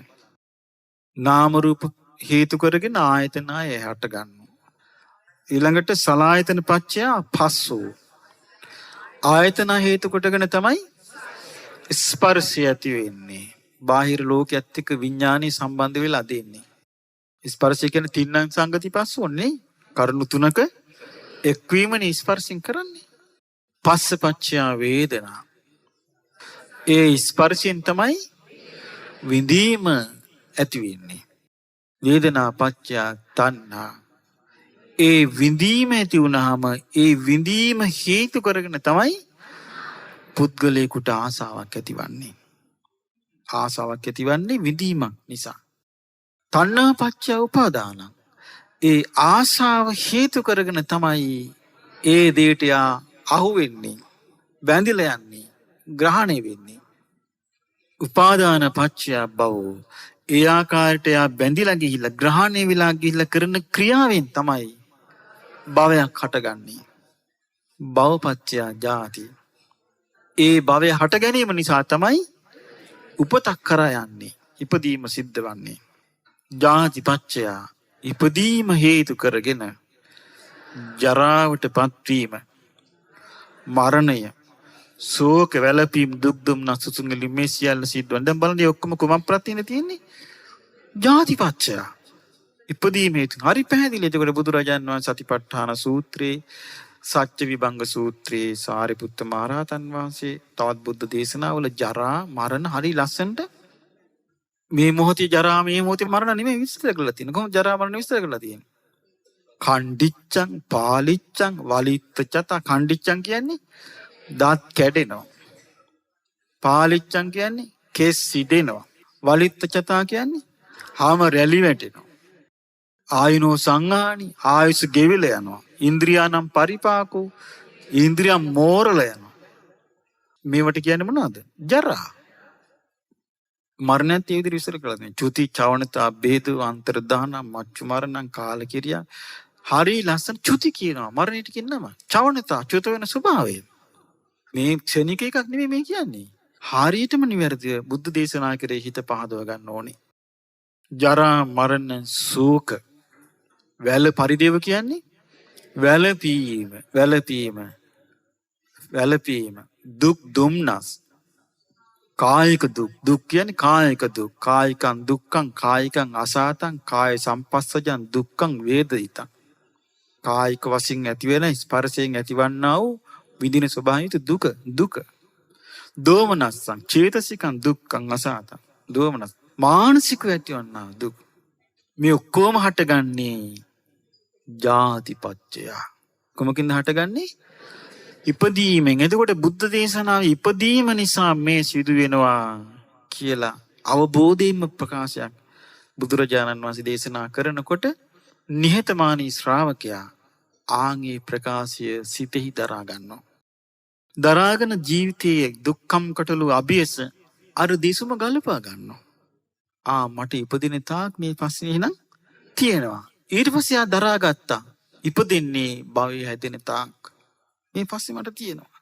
යා හොඳ ලස්සනට පටිච්චසමුපාදේ මෙනෙහි කරනවා. බුදුරජාන් වහන්සේ දේශනා කරනවා ඊළඟට. ඒව මේතස්ස කේවලස්ස දුක්ඛක්ඛන්දස සමුදයෝ හෝති. මේ සමස්ත දුකම මේ සමස්ත දුක් රාශියම සම්භවය හට ගැනීම තියෙන්නේ ඔය විදියටයි කියනවා. ඔය විදියට කියන්නේ ආර්ය න්‍යායට අනුවයි කියන මේක තියෙන්නේ. මේ තිබුණොත් මේ තියෙනවා. මේ උපදිනකොට මේ උපදිනවා කියන ධර්මතාවයට අනුවයි කියනවා මේ දුක තියෙන්නේ. බලන්න මේ පුදුම එකක් මේ වැඩි. පුදුම ප්‍රඥාවක්. බුදුරජාණන් වහන්සේ මේට අවුරුදු 2500 ගණනකට කලින් මිනිසුන්ට කියනකොට ඒ මිනිස්සු මේක වේගෙන් අවබෝධ කළා. ඒ මිනිස්සු සිහියෙන් දියුනේ. සිහිය තියෙන හොඳට. මානසික වීරිය තියෙනවා. අකුසල් දුරු කිරීමේ, කුසල් වැඩිීමේ යෝනිසෝ මනසිකාරය තියෙනවා. මේ කාලේ ඒකනේ අපි මේ මොනතරම් මේකට මේ හයිරන් අල්ලන්න ඕනද මේක පාඩම් කරගන්න. ඒකයි. එතකොට මේ දැන් මිනිස්යාගේ ජීවිතයේ තියෙන ආධ්‍යාත්මික වශයෙන් දියුණු වෙන්න පුළුවන් කුසලතා අඩුයි. එහෙනම් ඒකෙන් අපිට බේරෙන්න තියෙන්නේ එක දෙයකට පැමිණීමෙන්. මොකද්ද? ශ්‍රද්ධාවට පැමිණීමෙන්, සිතේ පහදා ගැනීම ඇතිවීමෙන්. අවිජ්ජා යත්තේව අශේෂ විරාග නිරෝධා. අවිද්‍යාවම ඉතිරි නැතුව නිරුද්ධ වීමෙන්. අවිද්‍යාවම ඉතිරි නැතුව නිරුද්ධ වුණා කියන්නේ මොකද්ද? විද්‍යාව සම්පූර්ණයෙන්ම පහළ වුණා කියන එක. එතකොට විද්‍යාව සම්පූර්ණයෙන්ම පහළ වුණා කියන්නේ මොකද්ද? චතුරාර්ය සත්‍ය ධර්මය, සත්‍ය ඥානය, කෘත්‍ය ඥාන, කෘතඥාන වශයෙන් ආબોධ වුණා කියන එක. මේකත් පටලව ගන්නවා සමහර බුද්ධ දේශනා තේරුම් ගන්න නැතුව. දැන් ඔන්න බුද්ධ දේශනාවක් මට හම්බුණා අංගුත්තර නිකායේ තියෙනවා වජ්ජරූපම කියලා මේ දියමන්ති උපමා කරලා තියෙනවා රහතන් වහන්සේට. ඒකෙන් රහත් වුණාම එයා දියමන්ති බවට පත් වෙනවද? එහෙනම් රහතන් වහන්සේගේ චිත්ත විමුක්තිය වෙනස් වෙන්නේ නැහැ කියන අර්ථයට රහතන් වහන්සේට උපමා කරනවා දියමන්ති වගේ කියලා. සෝතාපන්න වෙච්ච කෙනාට උපමාවක් තියෙනවා විදුලි එළියක් විදුලි කොටනකට දකින්නවා වගේ කියලා. එතන මේ උපමාවක්. එතකොට මේ අයෝනිසෝ මනසිකාරයේ දෙන කෙනා මේ උපමාව තේරුම් ගන්නේ නැහැ. මේ උපමාව හිතන මේක විදුලි කොටනවා වගේ යාට තේරෙන්න ඕනේ කියලා. විදුලි කොටනවා වගේ නිවන දකින්න ඕනේ කියලා මොහොතකට හරි. මොහොතකට හරි විදුලි කොටනවා වගේ දැක්කනම් රාග ද්වේෂම ප්‍රහාණය වුණා නම් ආයි හටගන්නේ නැහැ නේ. එක තප්පරයකට රාග ද්වේෂම මුළුමනින්ම ප්‍රහාණය වුණා නම් ආයි හටගන්නේ නැහැ. තප්පරයකට හරි නිබ්බාණං කියන්නේ මොකද්ද? රාගක්ඛයෝ දෝසක්ඛයෝ මෝහක්ඛයෝ නිබ්බාණං. රාග දේශ මෝහ ක්ෂය වීම නිවනයි. ඒක එක තප්පරයකට හරි හටගත්තා නම් හටගත්තමයි. එහෙනම් රාතන් වහන්සේ ඊට පස්සේ ආයි මොකක්වත් හටගන්න විදියක් ඒ උපමා පවා වැරදි විදියට පැටලිලා තියෙන අවස්ථාවල් අපිට දකින්න ලැබෙනවා. මේක ක්ෂණයකට එකපාරට විදිල්ල කොටනවා වගේ මෙයාට අරමුණු වෙන්න ඕනේ නිවන. ඔක්කොම නිකන් නොදෙන යන්න ඕනේ හොස් ගාලා. එතකොට මේ මොකද මේ උපමාව තේරුම් ගන්න බැරි අනවබෝධියට Tamanට මේ උපමාව තේරුම් ගන්න ශක්තියක් නැතිකමෙන් ඇති වෙච්ච ප්‍රශ්නයක්. එතකොට උපමාව නොතේරුම්කමම තේරුණා කියලා පෙන්වන්න හැදුවොත් ආනාරබුද. එතන කියන්නේ මොකද්ද? සෝතාපන්න ශ්‍රාවකයා යෝනිසෝ මනසිකාරය යෙදෙමින් මේක ගලප ගන්නවා. නැවත නැවත එයාගේ වැටහීම පැහැදිලි වෙනවා. හැබැයි මේ පැහැදිලිම වැඩි වෙලා තියෙන්නේ නැහැ කියන එකයි. ඒක මේ භාවනා කරගෙනට නිවන ආරමුණු වෙනවා කියලා එකන්නේ. මේ පසු කාලින මතිමතාන්තර. බුදුරජාණන් වහන්සේ දේශනා කළා තියෙනවා දුක්ඛ අවබෝධ කරගන්න සෝතාපන්න කෙනා මේක සත්‍යයයි කියලා දැනගන්න ඕනේ. සත්‍ය ඥානෙ. ඊළඟට දුක්ඛ සමුදය. දුක හට ගැනීමයි කියලා කියන්නේ මේ විදිහට හටගන්නේ පටිච්ච සමුප්පාදයට අනුව යා තේරුම් ගන්න ඕනේ.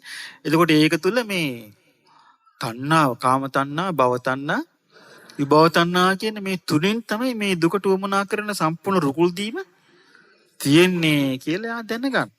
ඊළඟට ආර්ය න්‍යායෙන් යාල්ල ගන්නවා. මේ නිරුද්ධ වීමෙන් මේ නිරුද්ධ වෙනවා. එතකොට ඒක නිරුද්ධ වෙන ස්වභාවයෙන් යුක්තයි කියලා අවබෝධ කරගන්නේ කොහොමද?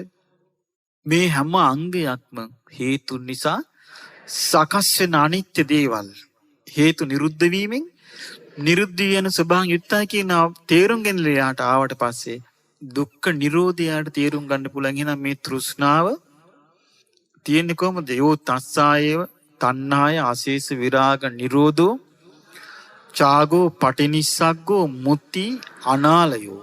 මේ තෘෂ්ණාවම ඉතිරි නැතුව නොයල්මෙන් නිරුද්ධ වීමක් ඇද්ද? දුරු වීමක් ඇද්ද? ආලය අත්තරීමක් ඇද්ද? මේ තමයි දුක්ඛ නිරෝධය. එතකොට මේ දුක්ඛ නිරෝධය කියලා කියන්නේ තෘෂ්ණාව නිරුද්ධ වීම. ඒක තැනක ආනන්ද හාමුදුරන්ගෙන් අහනවා මේ නිකලස් රහතන් වහන්සේ ගැන විස්තරයක් අහනවා. මේ රහත් වුණාට පස්සේ උන්වහන්සේලාට හැම තිස්සෙම ඒ අවබෝධය තුළම ඉන්නවද කියලා. එතකොට ආනන්ද ස්වාමීන් වහන්සේ විස්තර කරනවා ඒක මෙහෙමයි කියන්න ඕන කියනවා. යමෙක් ඉන්නවා අතපය නැහැ. එතකොට එයා හැමතිස්සෙම මාගේ අතපය නැත කීක හිත හිතින්නේ නැහැ. නමුත් එයා යම් දවසක අත සිහි කරනවාද? එයා දන්නවා අත නැත. යම් දවසක පය සිහි කරනවාද? එයා දන්නවා. යම් දවසක එයා රාගේ සිහි කරනවාද? රාගේ සිහි කළ නොහැක. රාගේ ප්‍රහීන වී ඇත. සුභා තේරණිය කියනවා අර සල්ලාලයාට ඔබ කියන්නා වූ රාගේ මට තේරෙන්නේ නැහැ මොකද්ද කියලා. මම ඒක වමනේ දෑවා කියනවා. ආන් ඒක දුක්ඛ නිරෝධේ ස්පර්ශ කළා. ඒකට දුක්ඛ නිරෝධය කියන්නේ. එහෙම නැතු මේ විදිලු කොටනවා වගේ ඇති වෙලා සෝවාන් වුණා. ඒවා අවුල්. ඒවා අර්බුද. ඒ උපමාව තේරුම් ගන්න බැරි කම. එතකොට බුදුරජාණන් වහන්සේ විස්තර කරන්නේ කොහොමද? මේ ඉතිරි නැතුව නොවැල්මෙන් පරිපූර්ණ වශයෙන් අවිද්‍යාව නිරුද්ධ වීමෙන් සංස්කාර අවිද්‍යාවෙන් හටගන්නා වූ අවිද්‍යාව හේතු කොටගෙන සකස් වන්නා වූ සංස්කාරයක්ද ඒ සංස්කාර නිරුද්ධ වෙනවා. දැන් බලන්න අදිමුත්ත කියන ස්වාමින් වහන්සේ හොරු අල්ලලා අරගෙන ගියා මරන්න. දැන් අරගෙන ගිහිල්ලා බිල්ලට දෙන්න ලෑස්ති කරලා දැන් ඇදගෙන ගිහිල්ලා පොඩි දැන් පුංචිනේ පොඩි ස්වාමීන් ඇදගෙන දැම්මා ඉස්සරහට. hina වෙමි ඉන්නවා. හොරුන්ට හරි පුදුමයි. හොරු කිව්ව මේක මහා විස්මිත දෙයක් කිව්වා මේ අද උනේ. අපි මෙතනට එක එක ಜಾති අය මැතිවරු අල්ලන් ආවා කිව්වා. මහා සිටුවරු අල්ලගෙන ආවා කිව්වා. කෝටිපති අපි අල්ලන් ආවා කිව්වා. මෙතෙන් තාවට පස්සේ අබේ දානේ ඉල්ලලා පිලා වැල්ල පේන වණ්ඩනවා. ඔබ වහන්සේ බොහොම පුංචි හුරු බෝටි භික්ෂුවක්. ඔබ වහන්සේගේ සම බබලනවා කිව්වා. හිනාව බබලනවා කිව්වා. මූණ දිලිසනවා කිව්වා. මොකද මේ කියලා ඇහුවා. මරණය කියන්නේ මට සනීප වෙච්ච ලෙඩක් කිව්වා. කාටවත් තේරෙන්නේ නැහැ මේ කියපු ලස්සන උත්තරේ. හොරු ටික විස්මයටපත් වුණා. මරණය කියන්නේ සනීප වෙච්ච ලෙඩක්. මම දංගෙඩියෙන් නිදහස් වුණා කිව්වා මරණය නැමැති. තවත් පුදුම වුණා හොරු ටික. මොකක්ද ඒ කියලා. ඊට පස්සේ අදිමුත්ත ශ්‍රාතන් වහන්සේ විස්තර කළ දුන්න මේ මට මරණය කියන්නේ සනීප වෙච්ච ලෙඩක්. දංගෙඩියෙන් නිදහස් වුණා වගේ කිව්වා මම. පඩියක් බලාගෙන ඉන්න කෙනෙක් වගේ මම මේ බලාගෙන ඉන්න පිරුණම් පාන්න කිව්වා.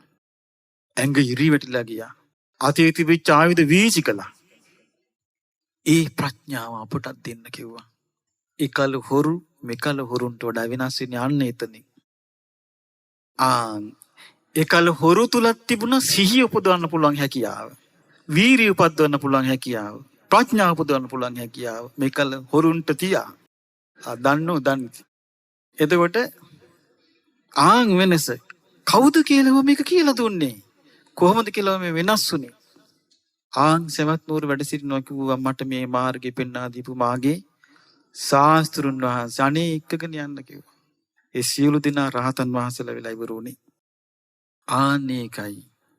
ඒ අවබෝධයට තමයි අවබෝධය කියන්නේ. ඒක නිකලස් එකක්.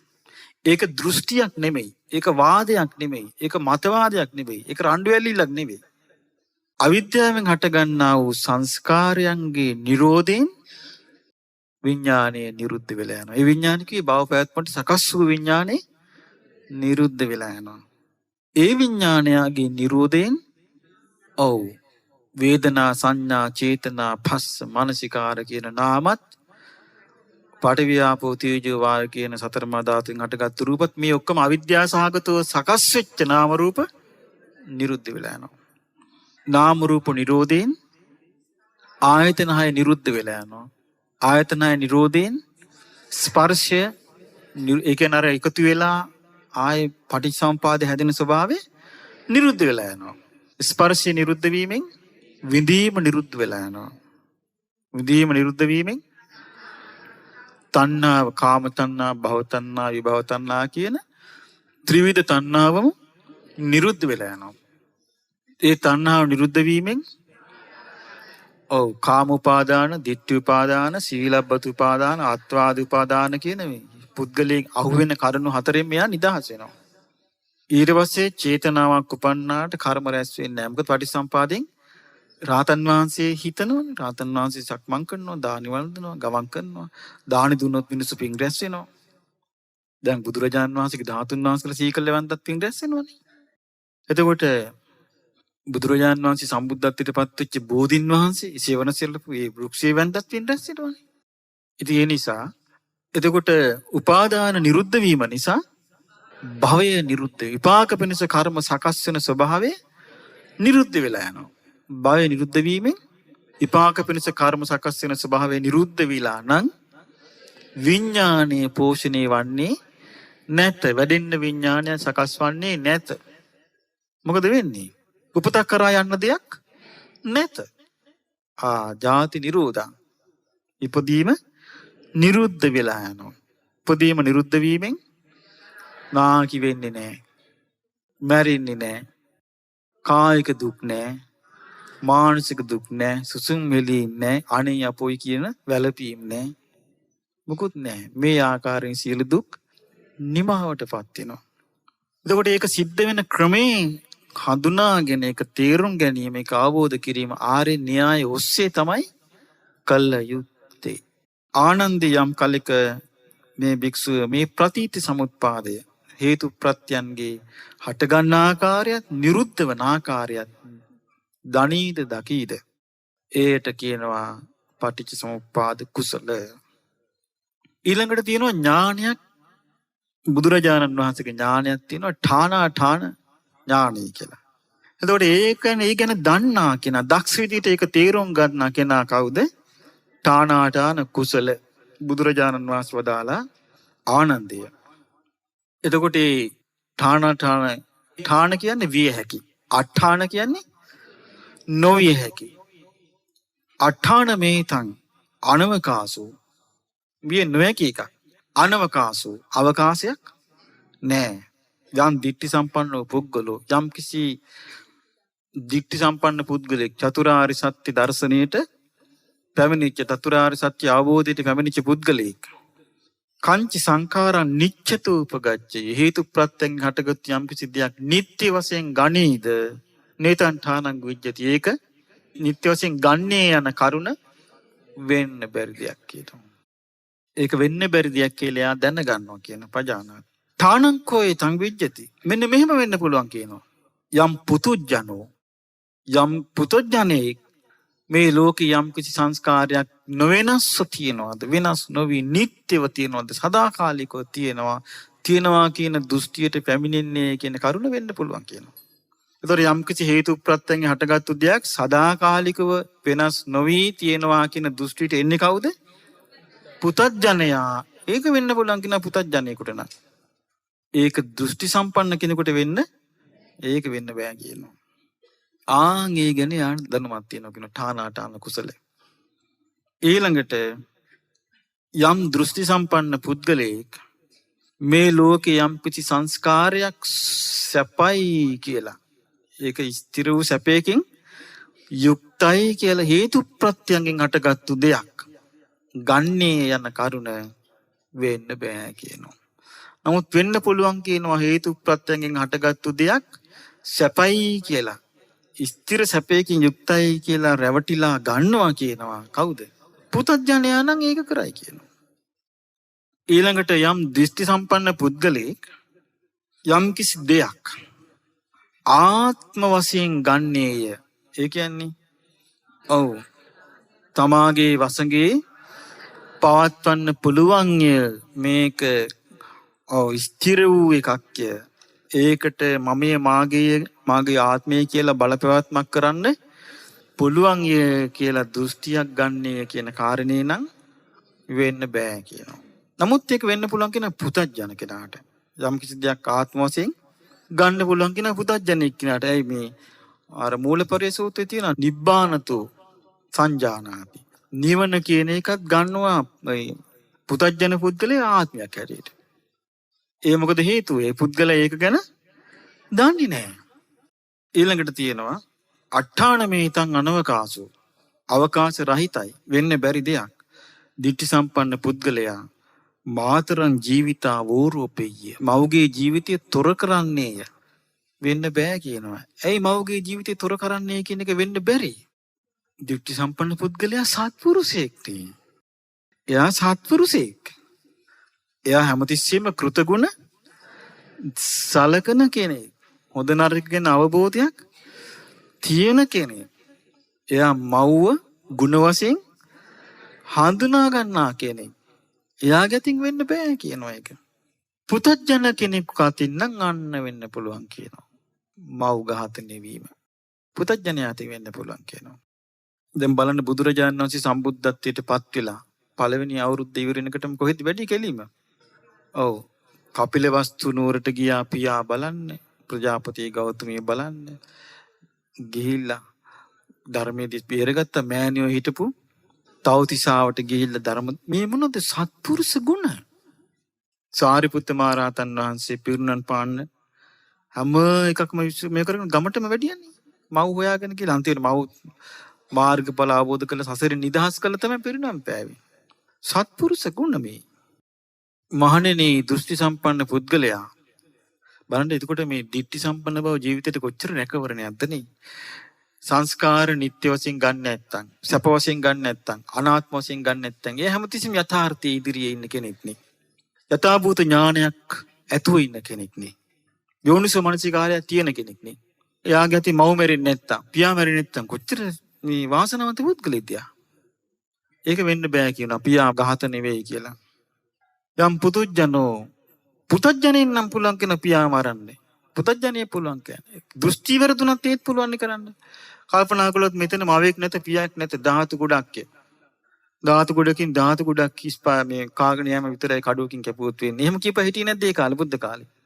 හිටියන්නේ කිව්වා මේ සත්‍යෙක් මේ ගංගානංගගේ මේ කෙරෙලුද අර කෙරෙලුට දාන පිදාගෙන ගියත් වෙන්නා වූ පිනක් නැත කිව්වා. ඒ කෙරෙල මේ කෙරෙලට මිනිස්සු කපාගෙන ගියත් පවක් නැතේ කිව්වා. ඒකේ ඒ කැපුවා කියන්නේ මොකක්ව සත්‍යයක් නැහැ කිව්වා. ධාතු ගොඩකින් ධාතු ගොඩක් ගියා කිව්වා. බලන්න මේ දෘෂ්ටිවල තියෙන භයානකකමනේ. ආන් උන්දලා නම් කරයෝක. එතකොට දෘෂ්ටි සම්පන්න පුද්ගලයා අරහන්තං ජීවිතාවෝරෝපී රහතුන්ගේ ජීවිත විනාශ කරන්නේ කියන කරුණ වෙන්නේ නැහැ කියනවා. ඒ කියන්නේ දැන් අපි ගත්තොත් කෙනෙක් ඉන්න පුළුවන් රහතන් වහන්සේ නමක් යන්න පුළුවන් කවුරුත් අඳුනන්නේ නැහැ. නමුත් ditthi සම්පන්න පුද්ගලයා දැන දැන සතෙක් මරන්නේ නැහනේ. එයා ගැති මේ අනතුරු සිද්ධ වෙන්නේ නැහැ. දැන දැන සතෙක් මරණේ කිනා ගැතින් ඕක වෙන්නේ. පුතත්ජනයාගේ අතින් වෙන්න පුළුවන් කියනවා. පුතත්ජන කෙනෙකු ගැතින් වෙන්න පුළුවන් කියනවා. නැත්තම් කොහොමද මේ ditthi සම්පන්න පුද්ගලෙක් මෙයා රහත්ද මෙයා නැද්ද කියලා හොයාගන්නේ? එයාට තියෙන මොකන්ද? එයා සීලේක පිහිටලා ඉන්න තාක්කල් මෙයාට යරමුණ එයාට කවදාවත් එයාගේ අතින් ඒක සිද්ධ වෙන්නේ නැත. ඒ නිසා එයාට සිද්ධ වෙන්නේ නැහැ. අට්ඨාන මේතං අනවකාසෝ ditthi සම්පන්න පුද්ගලයාගේ වෙන්නේ ඊළඟ එක. දුට්ඨ චිත්තෝ දුෂ්ට වූ සිටින් තථාගතස්ස ලෝහිතං උප්පාදෙය්‍ය.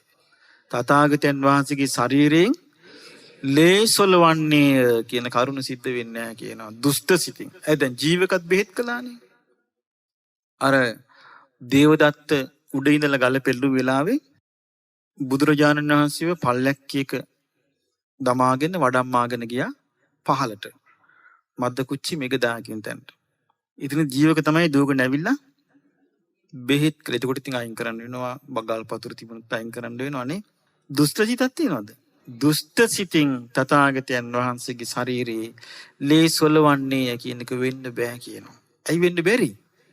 සද්ධාති තථාගතස්ස බෝධින්. තථාගත බුදුරජාණන් වහන්සේගේ අවබෝධය ගැන ශ්‍රද්ධාව තියෙනවා. ඒ ශ්‍රද්ධාව තියෙනකොට කිසි දවසක යාට ඒක හිතන්නවත් බෑ. හිතන්නවත් බෑ. එතකොට බලන්න නියම රැකවරණේ තියෙන ලෝකේ කාටද? දෘෂ්ටි සම්පන්න පුද්ගලයාට. පුතඥයා කරයි කියනවා. පුතඥයාට පුළුවන් කියනවා ලේ හොලවන්න දුෂ්ට සිතින්. දේවදත්ත කළානේ. අට්ඨාන මේතං අනවකාශ. මහන් මේ වගේම අවකාශ නැහැ කියනවා. දිට්ඨි සම්පන්න පුද්ගලයා සංගම් බින්දෙය. සංඝ භේදය කරන්නේ කියන කාරණේ කිසි දවසක කරන්නේ නැහැ කියනවා යා. ඇයි කරන්නේ නැත්තේ? එයාට තියෙනවා සංඝයා කෙරෙහි ගෞරවයක්. සබ්‍රාහ්මචාරින් වහන්සේලා කෙරෙහි දෘෂ්ටි සම්පන්න කෙනාට තියෙන ගෞරවය. එයා දකිනවා සබ්‍රාහ්මචාරින් වහන්සේලාගේ සිල් ගුණ. මාර්ගයේ වඩන්න තියෙන අහිංසක ප්‍රයත්නය දකිනවා, දන්නවා. ඒ කෙරෙහි මෙයාට තියෙනවා පැහැදීමක්. සංඝයා කෙරෙහි අවිච්ඡ ප්‍රසාදයක් තියෙනවා. නොසෙල්ලෙන පැහැදීමක් තියෙනවා. මාර්ගයේ වඩන කෙනා කෙරෙහි එයා කැමති එහෙනම් සංඝයා සමගිව සිටිනවා දකින්නයි. අන්න දිට්ඨි සම්පන්න පුද්ගලයාගේ පුතඥයාගේ වෙනස. පුතඥයා මොකද කරන්නේ? පුතඥ භික්ෂුවක් ඉන්න පුළුවන්. පුද්ගලික මති මතාන්තර අරගෙන ප්‍රධානත්වයේ ආසාවෙන් හෝ ભેද පින්න කළා නොයෙක් නිന്ദා පහස කළා සංඝයා බිඳිනවා. එයාට සංඝයා කරේ පැහැදීමක් නැහැ. සංඝයා රකින්නා වූ සිල් ගැන පැහැදීමක් නැහැ. සංඝයා මේ නීවරණ ධර්මයන් දුරු කරන්න දරන වෙහෙස ගැන පැහැදීමක් නැහැ. ආර්ය සත්‍ය අවබෝධ කරන්න සංඝයාගේ යොමු ගැන පැහැදීමක් නැහැ. ආන්ගේ පුතඥ නැමැති පුද්ගලයා සංඝයා බිඳින්නේ කියන කරුණ සිද්ධ වෙනවා. බලන්න මේ පුතඥයාගේ තියෙන අනතුර. ඒ අනතුර නැහැ දිට්ඨි සම්පන්න පුද්ගලයාගේ. නමුත් සමාජය තුල කියනවා අනේ අපි පුතඥ. දැන් බලන්න පුතඥ කියන එකේ තියෙන ටයිටල් ටික මේකේ. ඊළඟට තියෙනවා යම් දිට්ඨි සම්පන්න පුද්ගලෝ යම් කිසි දෘෂ්ටි සම්පන්න පුද්ගලයෙක් වෙන ආගමක් අදහන්නේය කියන කරුණ වෙන්න බෑ කියනවා. ඒක වෙන්නේ නැහැ කියනවා. වෙන ශාස්ත්‍රුන් වහන්සේ නමක් අදහ ගනී කියන කරුණ වෙන්න බෑ. පුතඥයෙක් කරයි කියනවා ඒක. පුතඥය කේන්ති ගියාම ආගම මාරු කරනවා. දාන්ටි වැඩිනේ අපේ ගෙදරට හාමුදුරු අපිට වැඩක් නැහැ මේ ආගම. අන්න පුතඥය. පත්තරේ ගැනම හාමුදුරු කෙනෙක් මොන හරි වරදක් කළා. අපිට වැඩක් නැහැ ඔයගොල්ලෝ. අන්න පුතඥය. දරේ පුතඥයාට මොකද වෙන්නේ? මේ කාගේ හරි මේ හිස් පුද්ගලයෙකුගේ ක්‍රියාවක් දැක ගමන් ශාස්ත්‍රුන් වහන්සේ ගරහනවා. ශාස්ත්‍රුන් වහන්සේගේ ධර්මයක් ගරහනවා. ශ්‍රාවක සංඝයාත් ගරහනවා. තමන්ගේ ගුණධර්මත් ගරහා ගන්නවා. ගරහගෙන මේ පුතඥ පුද්ගලයා වෙන ආගමක් අදහන්න පෙළවෙනවා. බුදුරජාණන් වහන්සේ ඒක පුළුවන්. ඒක වෙන්න පුළුවන් කියනවා. පුතඥයාට ඒක වෙන්න පුළුවන් කියනවා. හැබැයි ඒක වෙන්න බෑ. කාටද?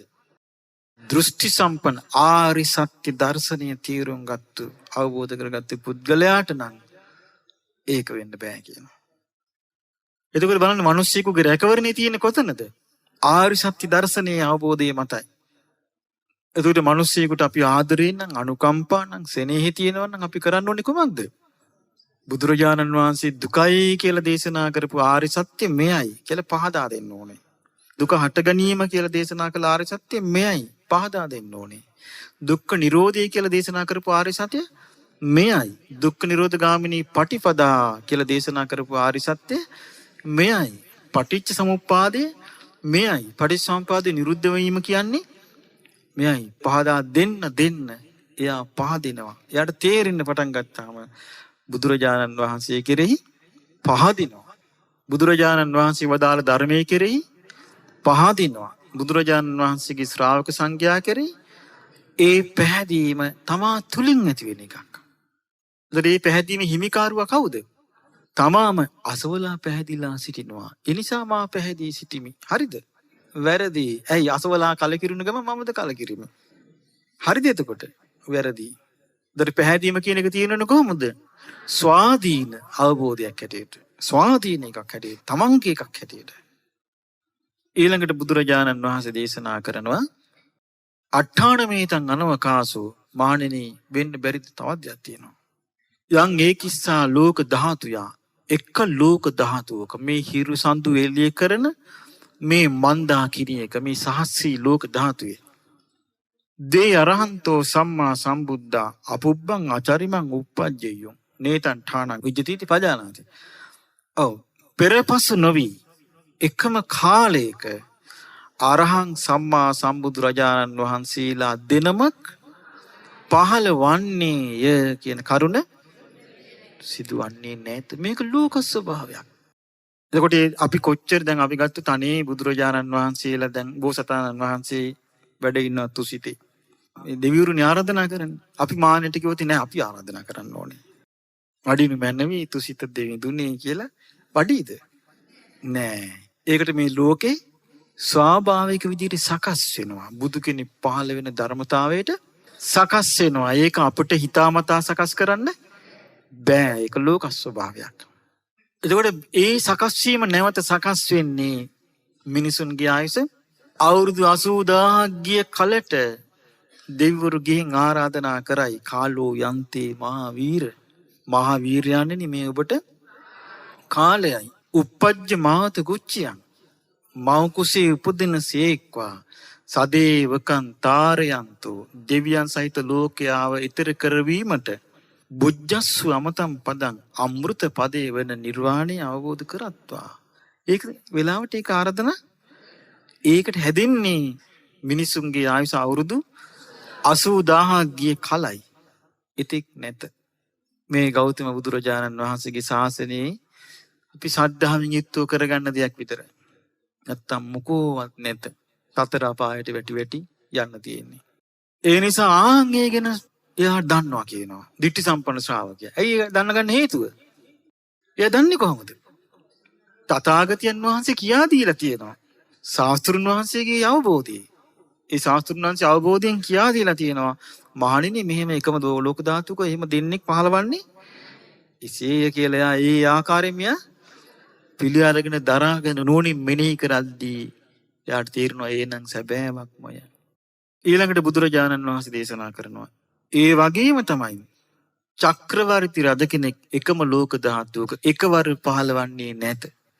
එතකොට බුදුරජාණන් වහන්සේ වගේමයි චක්‍රවර්ති රජුරු කෙනෙකුත් පහළ වෙන්නේ නැහැ. සක්විති රජ කෙනෙක් එතකොට බුදුරජාණන් වහන්සේ නමක් පහළ වෙච්ච කාලෙක සක්විති රජ කෙනෙක් පහළ වෙන්න පුළුවන්. අර චක්කවර්ති සීනාද සූත්‍රයේ තියෙනවා මෛත්‍රී බෝසතාණන් වහන්සේ පහළ වෙන කාලෙ ඉන්න සක්විති රජුරුවත් බුදුරජාණන් වහන්සේ ළඟ පැවිදි වෙනවා කියලා. එතකොට පෙරපසු නොවි පහළ නොවන්නේය. එම් පහළ වෙන්නේ. නේතං ඨානං විජ්ජති. ඒක වෙන්න බැරි දෙයක්. වෙන්න පුළුවන් මොකද? ඒක ලෝක ධාතුවක එක සක්විති රජෙක් උපදිනවා. ඒක ලෝක ධාතුවක එක බුදු කෙනෙක් උපදිනවා. ඊළඟට තියෙනුන තව කාරණයක්. මේක වෙන්න බෑ කියනවා ස්ත්‍රියක්.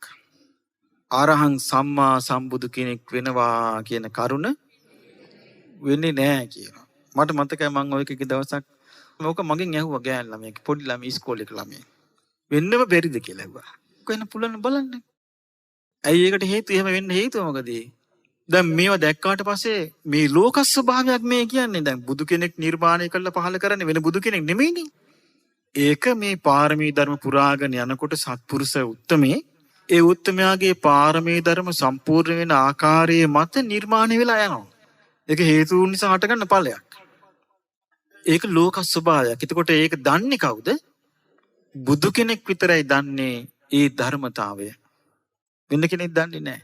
ඒතර අපිට තියෙන්න ඕනේ බුදුරජාණන් වහන්සේගේ අවබෝධය කෙරෙහි ශ්‍රද්ධාව. ගැටලුවක් නැහැ. ඉතින් මං කිව්වා මේ බුදුරජාණන් වහන්සේ ස්ත්‍රීන්ගේ කමනාපෙන් වදාළ කතාවක්. නමුත් අර මේ ස්ත්‍රී ගැන නිකන් උමුතු වෙලා ඉන්න ඕනේ ස්ත්‍රීවාදේ. ස්ත්‍රීවාදයේ කියලා හදාගෙන මේ පුරුෂාධිපත්‍ය ඕන්න පුරුෂාධිපත්‍ය කියලා කතා කරන තුච්ච ස්ත්‍රීන් ඉන්නවා. ඒ ස්ත්‍රීන් මොකද කරන්නේ?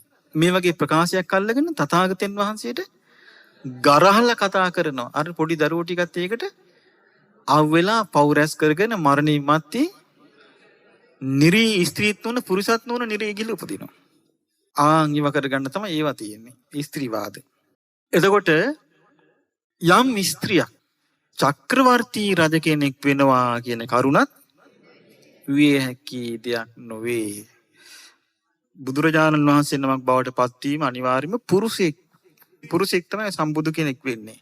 සක්විති රජ කෙනෙක් වෙන්නේ පුරුෂයෙක්. ඊළඟට සක් දෙමුදු වෙන්නේ සක් රජිනක් නැත. කවුද ඉන්නේ? සක් දෙවි කෙනෙක්, දෙව් රජෙක්.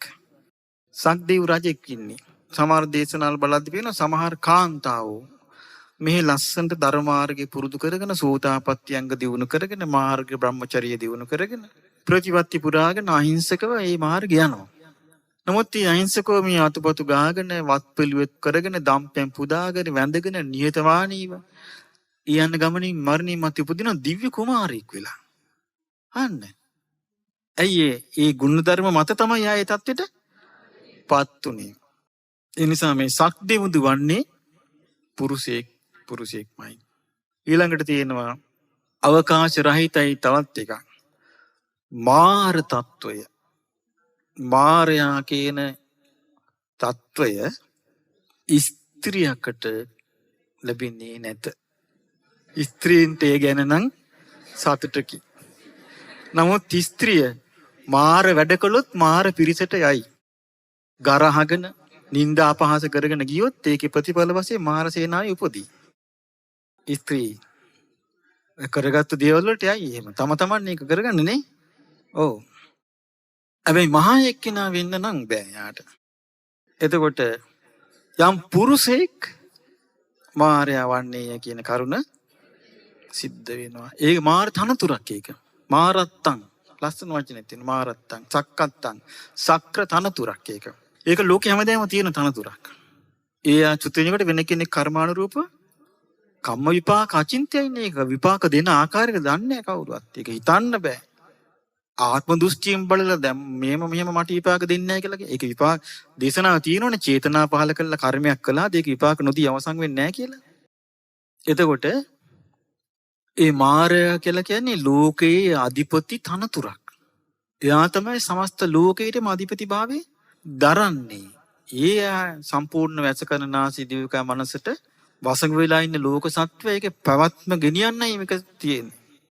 ඊළඟට තියෙනවා ස්ත්‍රියක් බ්‍රහ්ම තනතුරේ. එතකොට මාර වගේම තව තනතුරක් තියෙන ලෝකේ බ්‍රහ්ම කියලා. බ්‍රහ්ම ලෝකයේ අධිපති බව. ඒක ස්ත්‍රියකට කරගන්න ලැබෙන්නේ නැත. යම් පුරිසෝ බ්‍රහ්මත්තං කරයි. බ්‍රහ්ම තත්වයට පත් වෙන්නේ පුරුෂයෙක්මයි. ඊළඟට තියෙනවා බුදුරජාණන් වහන්සේ හරි ලස්සනයි මේ බලන්න මෙන්න මේ විග්‍රහය. ආනන්දේ මේක නම් වෙන්න බෑ කියන මොකද්ද? කයින් යම් දුෂ්චරිතයක යෙදෙනවාද? කාය දුෂ්චරිතයක යෙදෙනවාද? එයින් ඉෂ්ඨකාන්ත මනාප විපාක උපදින්නේ කියන කාරණේ විය නොහැකි දෙයකි. කයින් දුෂ්චරිතයක යෙදෙනවාද? ඒ විපාක අනිෂ්ටයි. අකාන්තයි අමනාපයි වෙන්න පුළුවන් කියන්නේ. වචනයෙන් යම් දුෂ්චරිතක යෙදෙනවාද? බොරු කියනවාද? කේලම් නින්දා අපහාස ගැරහිලි කරනවාද පිරිසිදු පුද්ගලයන්? ඒව මොනවද? ඒවා කිරීම හේතුවෙන් ඉෂ්ඨකාන්ත මනාප විපාක ලැබෙන්නේ කියන එක වෙන්න බෑ. අනිෂ්ඨ අකාන්ත අමනාප විපාක ලැබෙන්නේ කියන එක වෙන්න පුළුවන්. ඊළඟට මනෝ දුෂ්චරිතයේ දෙනවාද? මනසින් දුෂ්චරිතයේ දෙනවාද? එයින් ඉෂ්ඨකාන්ත මනාප විපාක ලැබෙන්නේ කියන කාරණේ වෙන්න බෑ. මනෝ දුෂ්චරිතය තුල අනිෂ්ඨ අකාන්ත අමනාප විපාක ලැබෙන්නේ කියන කාරණේ වෙන්න පුළුවන්. ඊළඟට දේශනා කරන බුදුරජාණන් වහන්සේ කාය සුචරිතය. කාය සුචරිතය කියන්නේ සිල්වත් වාසය කිරීම තුළ අනිෂ්ඨ අකාන්ත අමනාප විපාක උපදින්නේ කියන කාරණේ සිද්ධ වෙන්නේ නැහැ කවදාවත්. කාය සුචරිතෙන් ලැබෙන්නේ ඉෂ්ඨකාන්ත මනාප විපාකයක්මයි යන්න වෙන්න පුළුවන් කියනවා. වචී සුචරිතය. වචී සුචරිතය කියන්නේ වචනින් සුචරිතයේදීම වචනෙන් සුචරිතයේදීම. වචනෙන් සුචරිතයේදීම හේතු කරගෙන අනිෂ්ට අකාන්ත අමනාප විපාක ලැබෙන්නේ කියන කරුණ වෙන්න බෑ කියනවා. ඉෂ්ඨකාන්ත මනාප විපාක ලබන්නේ කියන එක වෙන්න පුළුවන් කියනවා. ඒ කියන්නේ වචනෙන් යහපත් දේවල් අපි කිව්වොත් ඒකට මොකද්ද කියන්නේ? වචී සුචරිතය. එතකොට ඒකෙන් ඉෂ්ඨකාන්ත මනාප විපාක මිසක් අනිෂ්ඨ අකාන්ත අමනාප විපාක ලැබෙන්නේ නැහැ. මනෝ සුචරිතය. මනසින් සුචරිතයේදීම අනබිජ්ජා, අව්‍යාපාද, සම්මා දිට්ඨි මනෝ සුචරිතයට අයිති. අනුන්ගේ දේට ආසා නොකිරීම, දේශ වෛර ක්‍රෝධ නොකිරීම, ඊර්ෂ්‍යා නොකිරීම, පලි නොගැනීම, මෙය මනෝ සුචරිතය. ඒ සිත් ඇති නොකර ගැනීම. ඊළඟට සම්මා දිට්ඨිය, කර්මඵල විශ්වාස කිරීම, මෙලොව පරලොව විශ්වාස කිරීම, මව්පියන් විශ්වාස කිරීම, ගුණධර්ම විශ්වාස කිරීම, හොඳ නරක විශ්වාස කිරීම. ඒ තුල අනිෂ්ඨාකාන්ත අමනාප විපාක නම් ලැබෙන්නේ නැත. ඉෂ්ට වූ කාන්ත වූ මනාප විපාක ලැබෙන්නේ. අනිත් එක බුදුරජාණන් වහන්සේ වදාළා කාය දුස්චරිතයෙන් යුතු කෙනා ඒ හේතුවෙන් සුගතියේ උපදින්නේ කියන කාරණේ වෙන්න බෑ. කාය දුස්චරිතයෙන් යුක්ත කෙනා ඒ හේතුවෙන් දුගතියේ උපදින්න පුළුවන් කියන කාරණේ විය හැකියි. වචී දුස්චරිතයෙන් යුක්ත පුද්ගලයා ඒ හේතුවෙන් දුගතියේ උපදිනවා කියන කාරණේ වෙන්න පුළුවන්. හැබැයි ඒ හේතුවෙන් සුගතියේ උපදිනවා කියන එක සිද්ධ වෙන්නේ නැත. එතකොට වචී දුස්චරිතය දෙන පුද්ගලයාට සුගතියක් නැත. කාය දුස්චරිතය දෙන පුද්ගලයාට සුගතිය උපතක් නැත. මනෝ දුස්චරිතය දෙන පුද්ගලයා ඒ හේතුවෙන් සුගතිය උපදිනවා කියන කරුණ සිද්ධ වෙන්න බෑ. මනෝ දුස්චරිතයේ යෙදෙන පුද්ගලයා ඒ හේතුවෙන් දුගතිය උපදිනවා කියන කාරණේ සිද්ධ වෙන්න පුළුවන්. ඊළඟට කාය සුචරිතයේ දෙන පුද්ගලයා, කාය සුචරිතය යෙදෙන පුද්ගලයා ඒ හේතුවෙන් දුගතිය උපදින්නේ කියන කරුණ සිද්ධ වෙන්න බෑ. කාය සුචරිතයේ යෙදෙන පුද්ගලයා ඒ හේතුවෙන් සුගතිය උපදිනවා කියන කරුණ සිද්ධ වෙන්න පුළුවන්. වචී සුචරිතයෙන් යුක්ත පුද්ගලයා ඒ හේතුවෙන් දුගතිය උපදිනවා කියන කාරණේ සිද්ධ වෙන්න බෑ. වචී සුචරිතයෙන් යුක්ත පුද්ගලයා සුගතිය උපදිනවා කියන කාරණේ සිද්ධ වෙන්න පුළුවන්. මනෝ සුචරිතයෙන් යුක්ත පුද්ගලයා දුගතිය උපදිනවා, නිරේ උපදිනවා කියන කාරණේ සිද්ධ වෙන්න බෑ, විය නොහැකි දෙයක්. මනෝ සුචරිතී යුක්ත පුද්ගලයා සුගතියේ උපදිනවා කියන කාරණේ වෙන්න පුළුවන් කියනවා. මෙන්න මේ විය නොහැකි දේ ගැන දන්නා කෙනා, දන්නේද මේ කාරණේ, දන්නේද එයාට කියනවා ඨාන කුසල. බලන්න එතකොට මේ ගැන බුදුරජාණන් වහන්සේගේ දේශන ආශ්‍රයෙන්ම නේද අපිට මේ ඉගෙන ගන්න තියෙන්නේ. වෙන කිසියම්ම ක්‍රමයක් මේ ගැන අපිට දැනගන්න නැහැ. ඉතින් බුදුරජාණන් වහන්සේ මේ දේශනාව පෙන්වා වදාළ වෙලාවේ ආනන්ද හාමුදුරුවෝ මේක අහගෙන ඉඳලා උන්වහන්සේ කියනවා අච්චරියම් බන්ති. ස්වාමීනි භාග්‍යතුන් වහන්සේ ආශ්චර්යයි. අභූතම් බන්ති. ස්වාමීනි භාග්‍යතුන් වහන්සේ මේ දේශනාව අද්භූතයි. කෝනාමෝයම් බන්තේ ධම්මපරියායෝති. ස්වාමීනි මේ වදාළ ධර්මයට කවර නමක්ද මේකට කියන්න ඕනේ? තස්මාත් හිතුවන් ආනන්ද එහෙනම් ඔබ ඉමන් ධම්මපරියාය, මේ ධම්මපරියායට, මේ ධර්මයට කියන්නේ බහුධාතුකෝ. බහුධාතුක කියලා කියන්න පුළුවන් කැමති නැහැ එහෙම කියන්න. එහෙම නැත්නම් මේකට කියන්න සති පරිවට්ටෝ කියලා කියන්න. පරිවර්ත හතරක් කියලා. මොනවද පරිවර්ත හතර? ධාතු කුසල, ආයතන කුසල, පටිච්ච සමුප්පාද කුසල, ඨාන කුසල කියන මේ පරිවර්ත හතරක් කියලා කියන්න කිව්වා. එහෙම නැත්නම් මේකට කියන්න පුළුවන්. දා මතක තියාගන්න. එහෙම නැත්නම් මේ බණ ධම්මා දාසෝති. ධම්මා දාසෝති කියන්නේ ධම්ම ආදාසෝති. ධම්ම ආදාස කියන වචනේ එකතු වෙලා තමයි ධම්මාදා. ආදාස කියලා කියන්නේ කැඩපත, කණ්ණාඩිය. දහම් කැඩපත කියලා කියන්නේ එහෙනම්. එහෙම මතක තබා ගන්න. එහෙම නැත්නම් මේකට මතක තබා ගන්න අමත දුන්දුභි අමා බෙරේ කියලා. එහෙමත් නැත්නම් මේකට මතක තබා ගන්න අනුත්තරෝ සංගාම විජයෝති. යුද්ධයේ දිනීමෙන් ලත් අනුත්තර විජයග්‍රහණයයි කියලා. බලන්න මේ වචන ලස්සන.